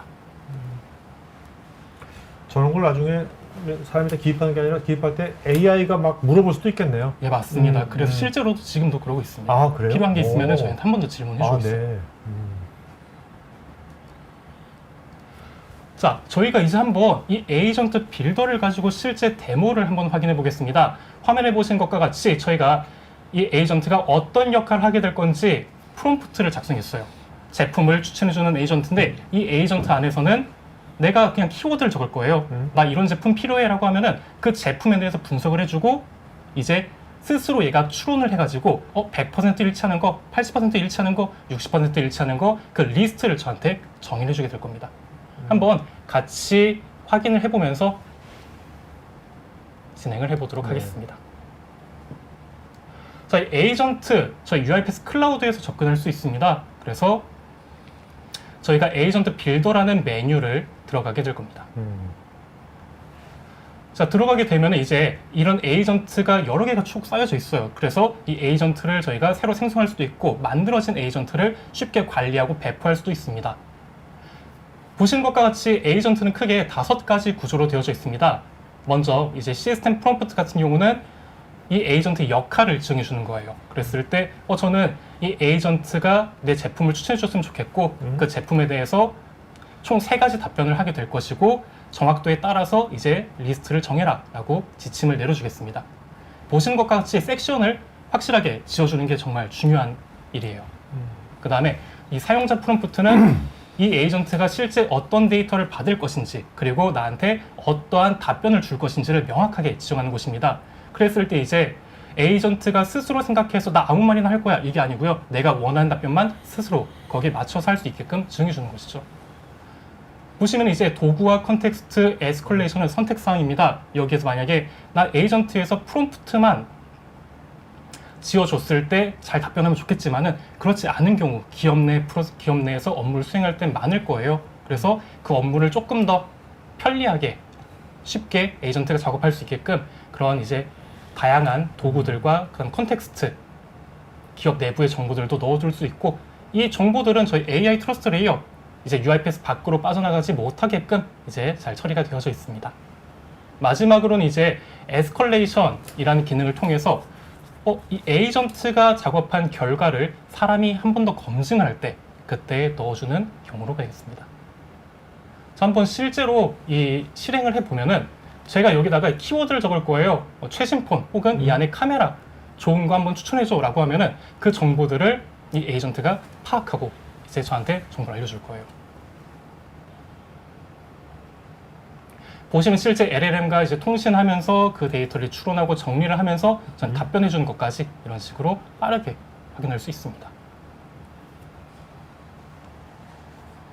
자, 그런데 우리가 이런 시스템 프롬프트 혹은 이 유저 프롬프트를 작성할 때 감이 안 잡힐 수도 있을 것 같아요. 나 이 에이전트에 어떠한 값을 넣어야 되지? 자, 그럴 때 이 오토파일럿이라는 기능도 있습니다. 우리가 나는 이런 정보가 필요해 혹은 나 이런 기능이 필요해 라고 이제 이 오토파일럿이라고 하는 거에다가 저희가 문의를 하면은 이 오토파일럿이 저희한테 맞게끔 이걸 유저화를 대신해 주는 거예요. 그래서 기존보다 이제 비개발자도 정말 편리하게 작업할 수가 있다는 거죠. 네. 자, 그러면은 이런 식으로 이제 이 에이전트를 여러 개를 만들었다고 했습니다. 에이전트를 여러 개를 만들었다고 치고 혹은 내가 쓰고자 하는 전체 업무 프로세서에 이제 RPA 프로세서 여러 개를 만들었습니다. 그러면은 이제 엔드 투 엔드로 설계를 해야 되는데 어떻게 어디에서 설계를 할 거냐라는 거예요. 자, 그래서 나온 게 UiPath 마에스트로입니다. 지금까지는 에이전트를 어떻게 만들고 똑똑하게 설계하느냐에 대해서 이야기를 했다면은 지금은 그런 에이전트들이 실제 업무 속에서 어떻게 협업되고 어떤 식으로 운영되는지 제가 설명드리겠습니다. 자, 마에스트로는 간단히 말해서 사람과 로봇 그리고 에이전트를 하나의 팀으로 한 묶음으로 움직일 수 있게끔 하는 어떤 지휘자 역할이에요. 그래서 이름도 마에스트로죠. 오케스트라의 이제 지휘자인 거예요. 자, 그래서 누가 어떤 역할을 할지 혹은 로봇이 먼저냐 에이전트가 먼저냐 어떤 순서로 업무가 흘러가야 될지 그 다음에 혹은 에이전트가 어떤 타이밍에서 개입을 해야 될지 자, 이 모든 거를 저희 오른쪽 화면을 보시면은 업무 설계 프로세스 BPMN 비즈니스 프로세스 모델링 혹은 노테이션이라고 부르고 있습니다. 이제 시각적으로 설계하고 자동으로 수행시킬 수가 있는 거죠. 자, 그렇게 됐을 때 단순히 실행만 하는 게 아니고요. 리스크 혹은 우리가 이러한 전체적인 업무 프로세스를 수행하면서 문제가 생기는 부분 혹은 병목 현상이 생기는 부분들을 실시간으로 감지하고 추적까지 가능하다는 거죠. 자, 보시면 이제 앞서 설명드린 이제 이런 에이전트 빌더가 이제 우리 조수들, 인재를 만드는 도구였다면은 마에스트로는 그런 인재들이 팀워크를 이루어서 잘 수행할 수 있게끔 하는 그런 관리자라고 보시면 되겠습니다. 그 워크플로우 자동화를 만드는 거죠. 예, 맞습니다. 자, 기존 같은 경우는 그래서 이제 RPA 로봇만 있었다면은 거기 이제 에이전트까지 같이 들어간 거죠. 그리고 저 워크플로우 계속 모니터링 하나 보죠? 제가? 예, 맞습니다. 스스로 모니터링하면서 어떤 문제가 있으면 저한테 알려주기까지 하는 거죠. 자, 그럼 이제 방금까지 마에스트로가 사람, 로봇, 에이전트를 통합해서 자동화된 팀처럼 움직이게 해준다는 이야기를 드렸습니다. 그렇다면 실제로 어떻게, 왜 이런 구조가 만들어지는지 살펴보겠습니다. 지금 바로 보신 이 슬라이드는 마에스트로가 어떻게 전체 업무 흐름을 관리하는지 총 5가지 단계로 보여줍니다. 자, 첫 번째는 프로세스 모델링이라고 하는 단계예요. 자, 여기서는 이제 저희가 이전에 보셨던 것과 같이 우리가 어떤 업무를 할 것인지 모델링, 설계를 하게 됩니다. 이 업무를 설계를 하고 저희가 시각적으로 설계한 내용을 바탕으로 이제 여기에 에이전트도 넣고 로봇을 넣고 하는 거예요. 그때 기반이 되는 게 BPMN이라는 표준 모델링 언어를 쓰게 됩니다. 자, 두 번째는 이제 프로세스 구현입니다. 그 흐름을 설계를 했으면은 이제 그 안에 로봇, 에이전트, 그리고 사람까지 어떤 역할을 맡을지 지정을 해야 되는 거예요.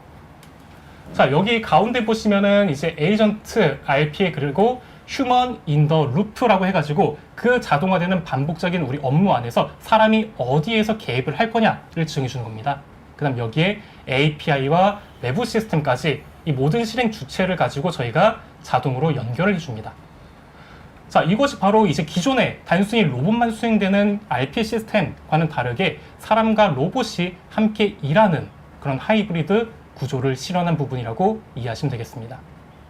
자, 세 번째는 운영으로 설계된 프로세스가 실제로 작동이 되면은 마에스트로는 각 단계가 제대로 돌아가는지 실시간으로 추적하고 상태를 관리하는 작업도 들어가 있고요. 그 다음, 자, 마에스트로의 가장 큰 강점 중에 하나입니다. 단순히 수행만 시키는 것이 아니고요. 왜 이렇게 흘러가는가를 저희가 판단할 수 있게 됩니다. 우리가 각 단계를 들어가면서 어디서 막히는 부분이 있는지 병목 구간이라든지 아니면은 반복 지연되는 부분을 저희가 직접 분석하고 개선이 필요한 부분을 찾아냅니다. 자, 마지막으로 이제 최적화죠. 그런 현상이 일어났으면은 이제 우리가 분석된 데이터를 기반으로 그런 프로세스 흐름을 더 단순하고 최적화할 수 있도록 조정하는 단계입니다.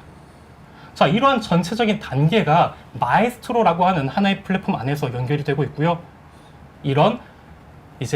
이것이 바로 이제 저희가 추구를 하고 있습니다. 그런 업무의 시작과 끝, 엔드 투 엔드 자동화 환경이라고 이해하시면 되겠습니다. 자, 그럼 이제 실제로 데모를 하나 보게 될 거예요. 이 데모 보신 것과 같이 로봇과 에이전트 그리고 휴먼, 사람이 직접 개입을 하면서 이 작업이 맞는지 아닌지 검증을 하게 될 겁니다. 그 다음에 이후에는 로봇이 또 다른 작업을 하게 되는 그러한 데모를 확인할 거예요. 그래서 이 데모 안에서는 저희가 구매 주문서 그리고 인보이스에 대한 정보를 비교해서 이 정보가 일치하면은 우리 시스템, ERP 시스템에 이제 추가를 하는 거고요. 그렇지 않을 경우에는 담당자, 인보이스를 보낸 담당자에게 저희가 메일을 반려해주는 작업을 진행을 해보도록 하겠습니다. 자, 프로세스를 보시면은 첫 번째 저희 왼쪽 프로세스입니다. 왼쪽에 보시면은 로봇이 작업을 할 거예요. 로봇이 제이슨 형태로 이제 구매 주문서와 인보이스를 가지고 오게 됩니다. 그 이후에는 에이전트가 그 두 개의 정보를 가지고 매칭을 할 거예요. 비교를 하면서 틀린 부분은 왜 틀렸는지 작업을 찾게 됩니다. 자, 이러한 작업은 사실 RPA로도 어떻게 하면 구현할 수 있을 것 같은데 그때 문제점은 뭐냐면은 형식이 다르다든지 아니면은 뭐 포맷, 언어가 다르든지 그러면은 구분할 수가 없다는 거예요. 그렇죠. 워크플로우가 굉장히 길어지겠죠. 예, 그리고 되게 맞습니다. 복잡해지겠죠. 정말 복잡해질 거예요. 브랜치 엄청 많아지고. 예. 그 현상을 이제 에이전트 하나를 둠으로써 그 모든 거를 컨트롤할 수 있다는 거죠. 하지만 그렇게 에이전트가 과정을 하는 이제 그런 과정에서 실수를 할 수도 있을 것 같아요. 그래서 최종적으로는 사람이 수동으로 검증하는 단계를 한번 두어서 그 검증을 통과하는 항목은 우리가 ERP 시스템에 저장을 하고요. 그렇지 않을 경우에서는 저희가 담당자한테 이메일을 보내는 그런 형태로 한번 정리를 해봤습니다. 자, 오른쪽 화면을 보시면 이게 사람이 검증하는 화면이에요. 그래서 각각의 테이블을 비교를 하고 거기 만약에 이거는 테이블 형태가 다르다, 빨간색 형태로 표시가 되었고요. 반려를 하면은 저한테 이런 식으로 메일이 올 거예요. 자, 같이 한번 데모를 확인해 보겠습니다. 자, 이 마에스트로 메뉴는 UiPath 클라우드에서 마찬가지로 빠르게 접근이 가능하고요. 그 안에서 이제 구매 주문서와 인보이스 값이 서로 일치하는지 프로세스를 수행해 보겠습니다.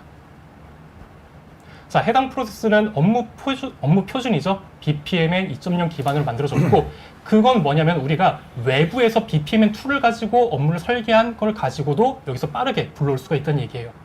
호환이 잘 된다고 이해를 하시면 되겠습니다.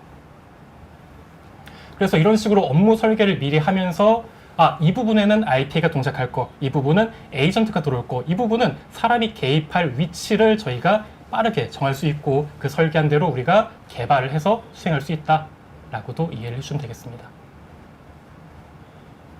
자, 그럼 한번 실행을 시켜보도록 하겠습니다. 자, 여기서도 이제 보시면 중요한 게 어떤 현재 이 수행 흐름을 저희가 손쉽게 확인할 수 있습니다. 현재 작업 흐름이 어디 단계에 있고 그 다음에 어떤 작업 수행됐는지를 확인할 수 있는 거예요. 기존의 RPA에서는 어디에 접근하고 있는지 우리가 오케스트레이션이라고 하죠. 그 오케스트레이션에서 어느 위치에서 확인할 수 있는지는 시각화가 되지 않았습니다. 하지만 지금 현재 저희 마에스트로에서는 그런 부분들까지 모두 시각화가 돼서 내가 지금 어떤 위치에 들어가 있고 어디 부분에서 막혀 있는지까지 확인할 수 있습니다. 자, 이제 수동 검증하는 단계예요. 그래서 이런 식으로 테이블 데이터가 들어왔을 때 데이터가 다르면은 빨간색 부분으로 표시가 해주고 이제 회신 문구도 에이전트가 직접 작성을 해준 겁니다.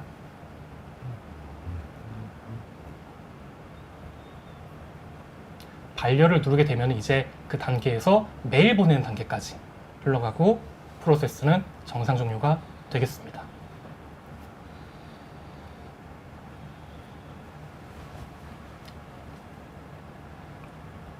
네, 여기까지 이제 저희가 에이전트 오토메이션, 그 안에 에이전트 빌더, 그리고 마에스트로에 대해서 한번 간단하게 확인을 해보았습니다.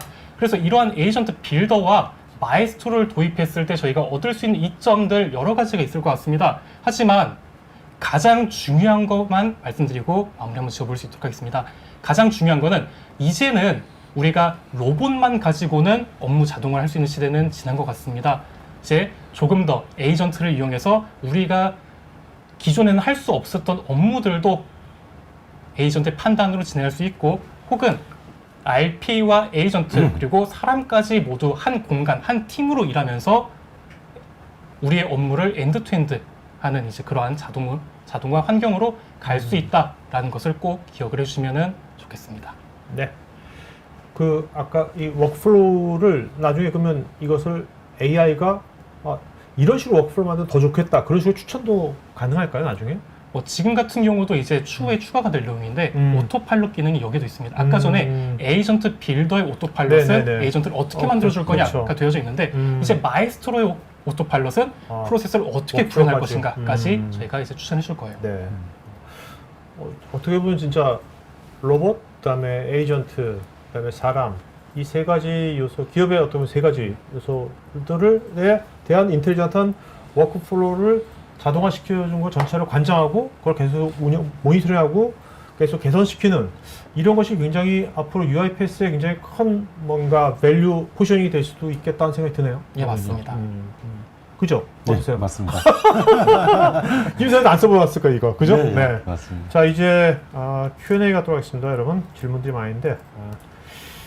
자, 여러분도 개별적인 댓글도 있으니까 댓글도 체크해 보시기 바라고요. 지금 이제 설문할 거니 설문 좀 하고 있을 거니까 설문에 여러분들 피드백이라든지 뭐 자료 요청, 그다음에 뭐 상담 뭐 이런 것들은 설문에 구청해 주시면 고맙겠습니다.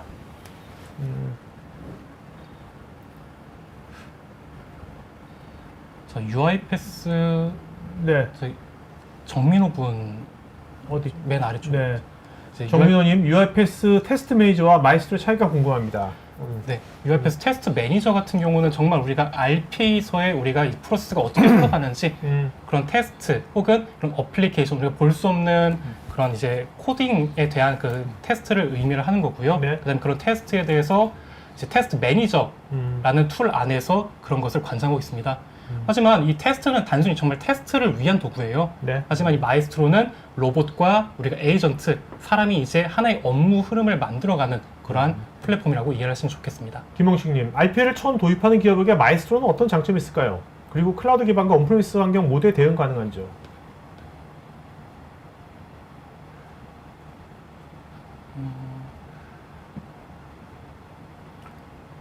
처음 도입하는 기업은 좀 한 다음에 좀 해야 될 것 같은데 그렇지 그죠. 않나요? 어떠세요? 맞습니다. 이거 클라우드로만 서비스가 되는 거죠? 이거는 지금. 예, 예, 현재는 네네.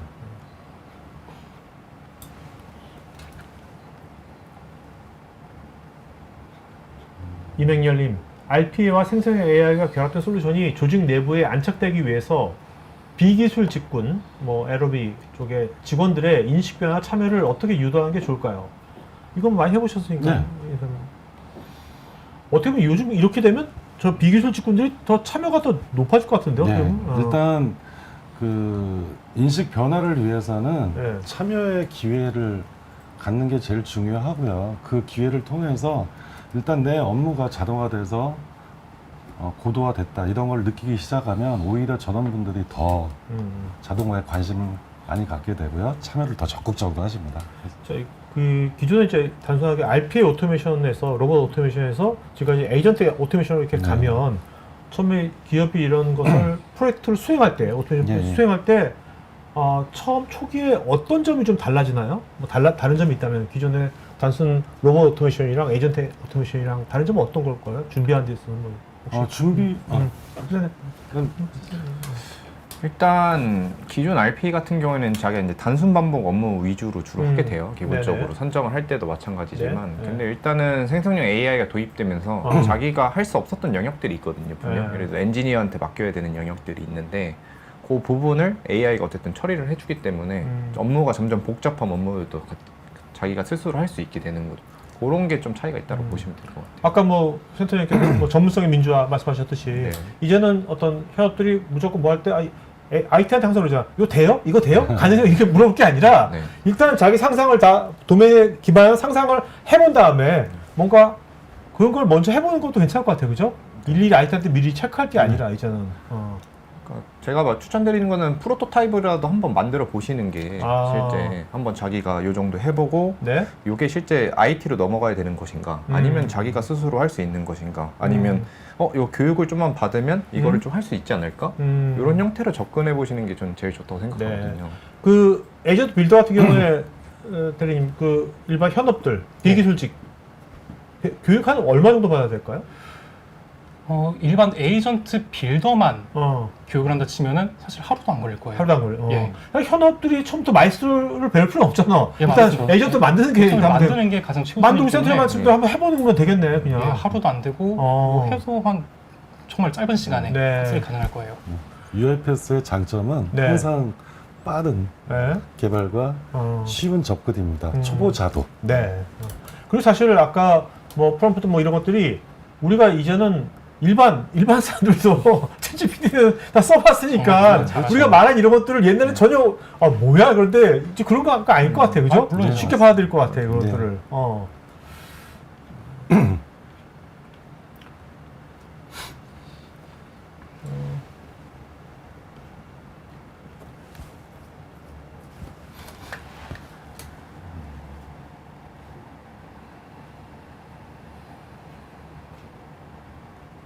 김홍식님은 에이전트 빌더는 기존 스튜디오 제품과 어떤 차별점이 있는 건지.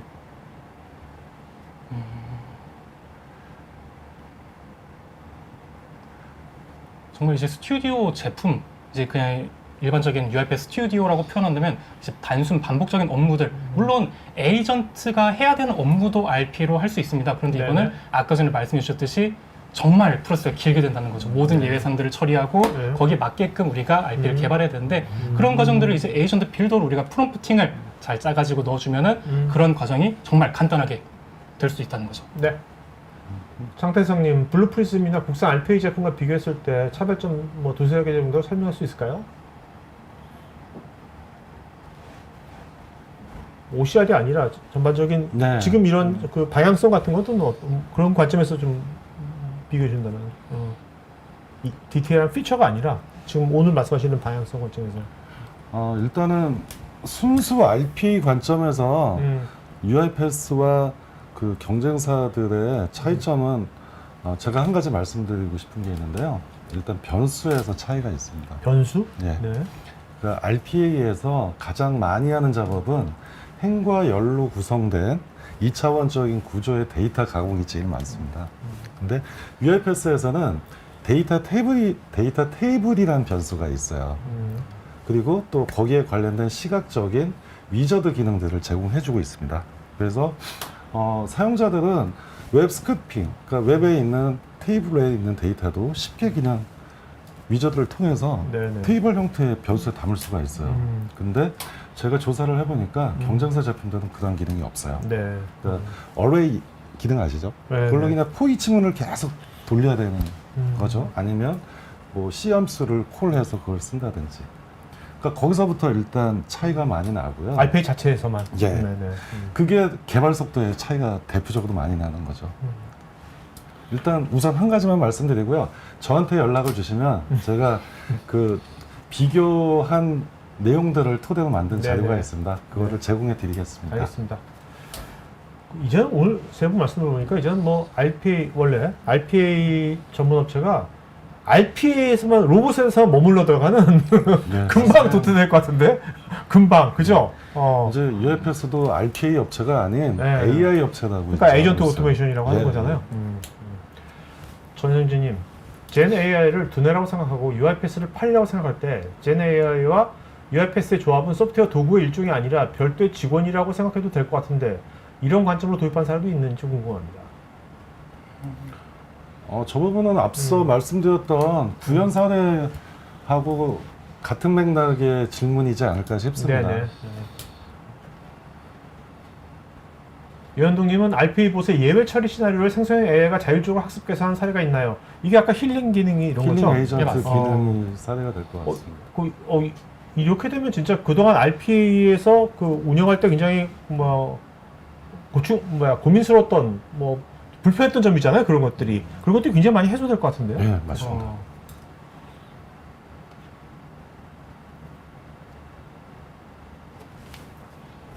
최영님은 실시간으로 실행 중인 에이전트 간의 충돌이나 동시 자원을 요청한다든지 이럴 때 마이스트로가 중재해 주거나 그런 것이 있는 건지 이럴 때는 보통 저희가 히트맵을 보게 됩니다. 네. 그 히트맵에서 어디 부분에서 가장 많은 이제 아. 이상 현상이 발생하는지 네네. 발생하고요. 그런 현상에 대해서 이제 유저한테 잘 알려주는 거죠. 박기찬님, 현업 자동화 팀에서 에이전트 빌더와 마이스트로 기반으로 운영 체계를 전환할 경우 필요한 스킬셋은 어떻게 달라지나요?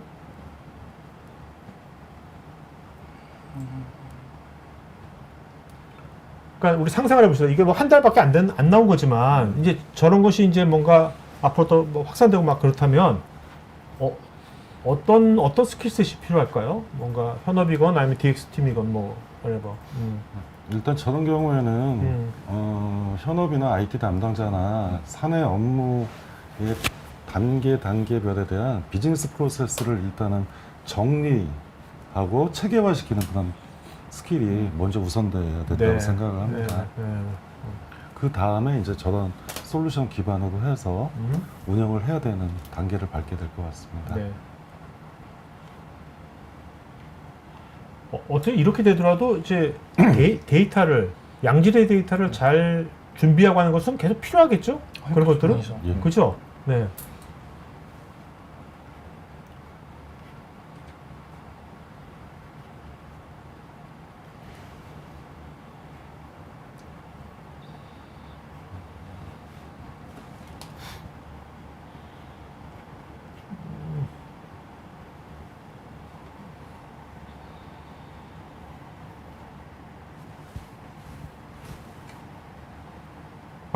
AI가 처리한 문서 결과가 잘못됐을 때 수동 개입이 가능한지 그리고 개입 이후에 학습에 반영되는 구조가 있는지요. 이게 이제 이전에 말씀드렸듯이 에이전트 빌더 안에 있는 에스컬레이션 네. 기능이라고 보시면 되겠습니다. 네. 이종호님은 아까 고객 음성 그거 할 때 어느 정도의 매칭이 되는지 인식률이 약간 그런 거. 한 95% 정도 돼요. 굉장히 높네. 근데 이제 이게 어쨌든 그 STT 아까 클로바 노트를 써서 하다 보니까 네. 결국에는 약간 클로바에 의존을 하게 되는 부분들은 있거든요. 네. 저희가 했을 때는 크게 음질이 나쁜 건 빼고는 웬만하면 그 매칭을 해줍니다. 최영님도 질문했지만 억양이나 사투리, 자본 같은 것도 어느 정도 커버를 해주나 보죠. 그런 부분들은 이제 프롬프트 아까 전략에서도 말씀드렸다시피 그 역할을 지정을 할 때 역할을 어느 정도 지정을 하고 그 다음에 거기에 대한 이제 예외 처리들을 프롬프트에 입혀가지고 처리한다고 보시면 될 것 같습니다.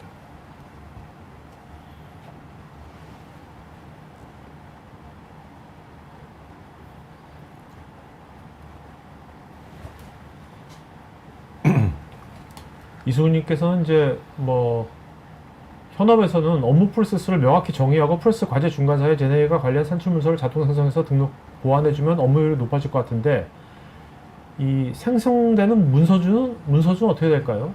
제네이가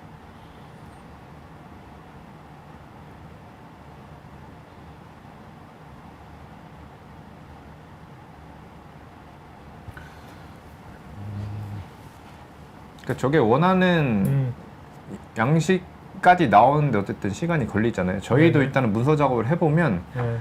프롬프트를 이상하게 달리면 내가 원하는 수준까지 나오진 않거든요. 네. 그래서 제일 중요한 거는 항상 말씀드리지만 그 템플릿화를 어느 정도 시켜 놓으신 다음에 거기에 구체적으로 프롬프팅을 날려주시면 아마 그 많이 보완하지 않으셔가지고 하지 않으셔도 원하는 문서를 얻을 수 있습니다. 네. 이영규님, 에이전트 오토메이션은 단순 반복 작업을 넘어서 의사결정 포함 업무로 확장될 수 있을 것으로 보이는데 현재 기술 수준에서 RPA와 제네이가 어느 정도까지 자율적 판단을 할 수 있는지 설명 가능한 실제 기업 도입 사례가 있을까요?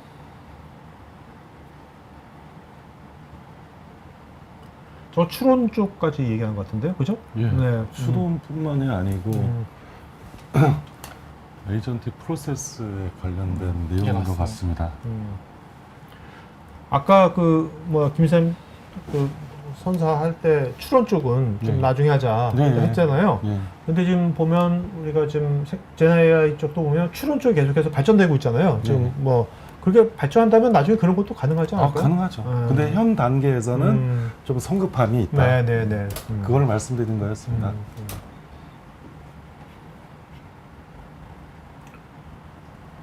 자,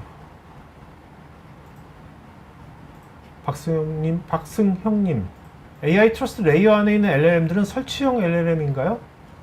이거는 그 UiPath 데이터 센터 안에 있는 그렇죠. LLM 설치형 LLM은 아닙니다. 네, 다 클라우드에 있는 거죠? 서비스형입니다.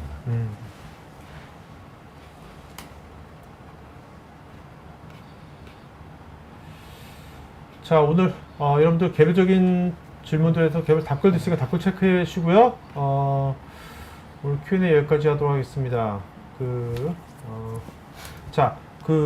마지막으로 이제 이 프로젝트 김희선 같은 경우 예. 프로젝트를 하셨잖아요. 예, 예. 하셨는데 물론 이제 마이수까지 안 갔지만 해보면 제네랑 같은 했을 때 가장 그 고객들이 와우하는 건 뭐였어요? 와우. 일단 저는 메일 데이터였어요. 그거는 아예 저희가 IT 프로젝트를 할 때 예외 그냥 생각지 않는 분야였습니다. 네네. 그래서 저희가 프로젝트를 진행했던 그 해운선사 또 그 다른 해운선사에서도 어차피 선사의 업무는 동일합니다. 저희가 그런 구현 결과의 사례에 대해서 리포트를 해드렸을 때 이런 것도 돼. 네. 그게 양이 또 많습니다. 네. 그래서 상당히 좋은 반응 얻었습니다. 그 해운선사뿐만 아니라 물류 쪽은 다 네. 예, 많습니다. 글로벌 기업들은 다 했던 것 예, 같은데. 예, 맞습니다. 메일로 또 왔다 갔다 하는 예. 거고.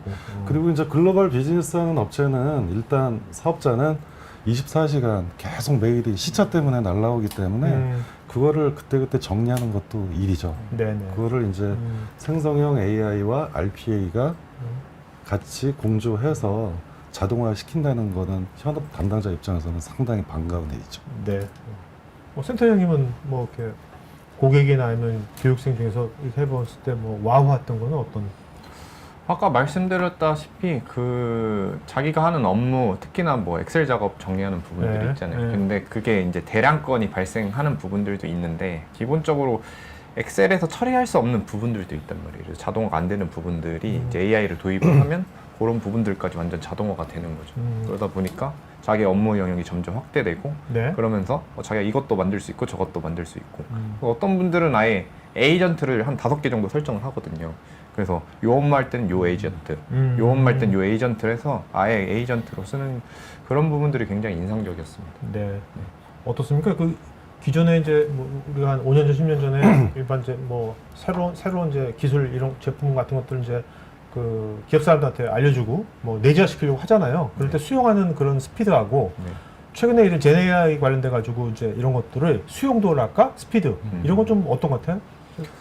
일단 저희는 일단 RP를 했을 때는 RP는 어쨌든 그거에 대한 전체적 이해를 시켜야 되잖아요. 근데 이제 생성형 AI 같은 경우에는 기본적으로 프롬프팅, 자기가 자연어로 자기가 원하는 명령만 어쨌든 구체적으로 내릴 수 있다 보니까 이게 결과물이 빨리 나오잖아요, 생각보다. 네네. 그러다 보니까 이제 받아들이는 속도가 훨씬 더 빠르죠. 네.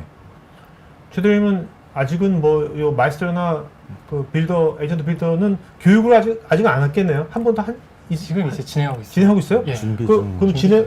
진행 한 적 있어요? 교육을 수강생? 제가 수행하고 이제 계속 준비 중입니다. 네. 아니 이제 왜 수행했다면 수강생들의 반응이 좀 궁금해가지고 어떻을까? 사실 수강생보다 제가 지금 정말 피부로 느끼고 있는 게 뭐냐면은 아. 이런 저희가 전체적인 일반적인 업무 프로세스를 개발을 할 때 네. 사실 이런 에이전트의 판단이 필요한 부분이나 아니면은 사람 검증이 필요하면은 프로세스가 잘려야 됐었어요. 그러니까 같은 업무라고 하더라도 이제 전체 업무가 계속해서 끊겨서 돌아가고 그런 현상이 있었는데 이제 이런 식의 마에스트로가 도입이 된다면은 오케이. 그런 걸 저희가 한눈에 한 번의 프로세스를 1년에 이렇게 계속해서 흘러가게끔 한다는 게 정말 제가 놀랐습니다. 이건. 최대님은 이제 캐시 정보통신에서 이제 캐시의 이제 파트너들 예, 교육도 맞습니다. 하고 이제 어떻게 보면 어떤 때는 이제 실제 고객 교육도 할 거 아니에요? 예, 맞습니다. 본인이. 그럼 이제 본인은 이런 이제 아까 인텔리전트 워크플로우 자동화 이런 마이스터 같은 거나 빌더 같은 것들을 본인 업무에서 어떤 식으로 이용하면 좋을 것 같아요? 이게 정말 그냥 가장 간단한 자동화도 그게 에이전트로 간단히 만들어가지고 코딩 에이전트로 프롬프팅을 해가지고 작업을 할 수도 있고요. 정말 이거 애매한데 싶은 것도 한번 프롬프팅 해가지고 에이전트 넣어보시는 것을 굉장히 권장드립니다. 네. 그러면 본인은 실제 업무가 어떻게 달라질 것 같아요? 그렇게 하면? 그렇게 되면 이제 정말 내 업무에서 그냥 모든 것들을 다 자동화할 수 있지 않을까? 자동화. 네. 그러면 최대리는 뭐 하지 그러면? 지금 다른 걸로 잡도 바쁜데. 딱 핵심 노하우는 제가 드리겠습니다. 다들 고민하고 있을 거예요. 그렇죠? 그런 것들은. 자, 그러면 오늘 질문하신 분 중에서 세 분 각자 한 분씩 이름 좀 기억나신 분 이름 좀 한 분씩 불러주겠어요? 물론 이제 여러 분 있지만 그래도. 저는 박기차 박기차님, 라는 오케이. 분에게 네네. 드리고 싶습니다. 저는 아까 이맹렬님. 이맹렬님? 네. 네. 네. 저는 이제 장태성님. 장태성님? 하고 싶습니다. 네네. 오케이. 장태상, 이맹렬, 그 다음에 박기차. 네. 요 세 분요. 장태상, 이맹렬, 박기차 요 세 분요. 저희 스태프 이메일 주소로 본인 이름, 주소, 핸드폰 이메일 보내시면 저희가 준비한 또 경품 보내드리겠습니다. 자, 그러면 여기까지 하겠고 마지막으로 오면 한 말씀 해주고 마쳐갈까? 먼저. 네. 오늘 장시간 저희가 웨비나 진행을 했는데요.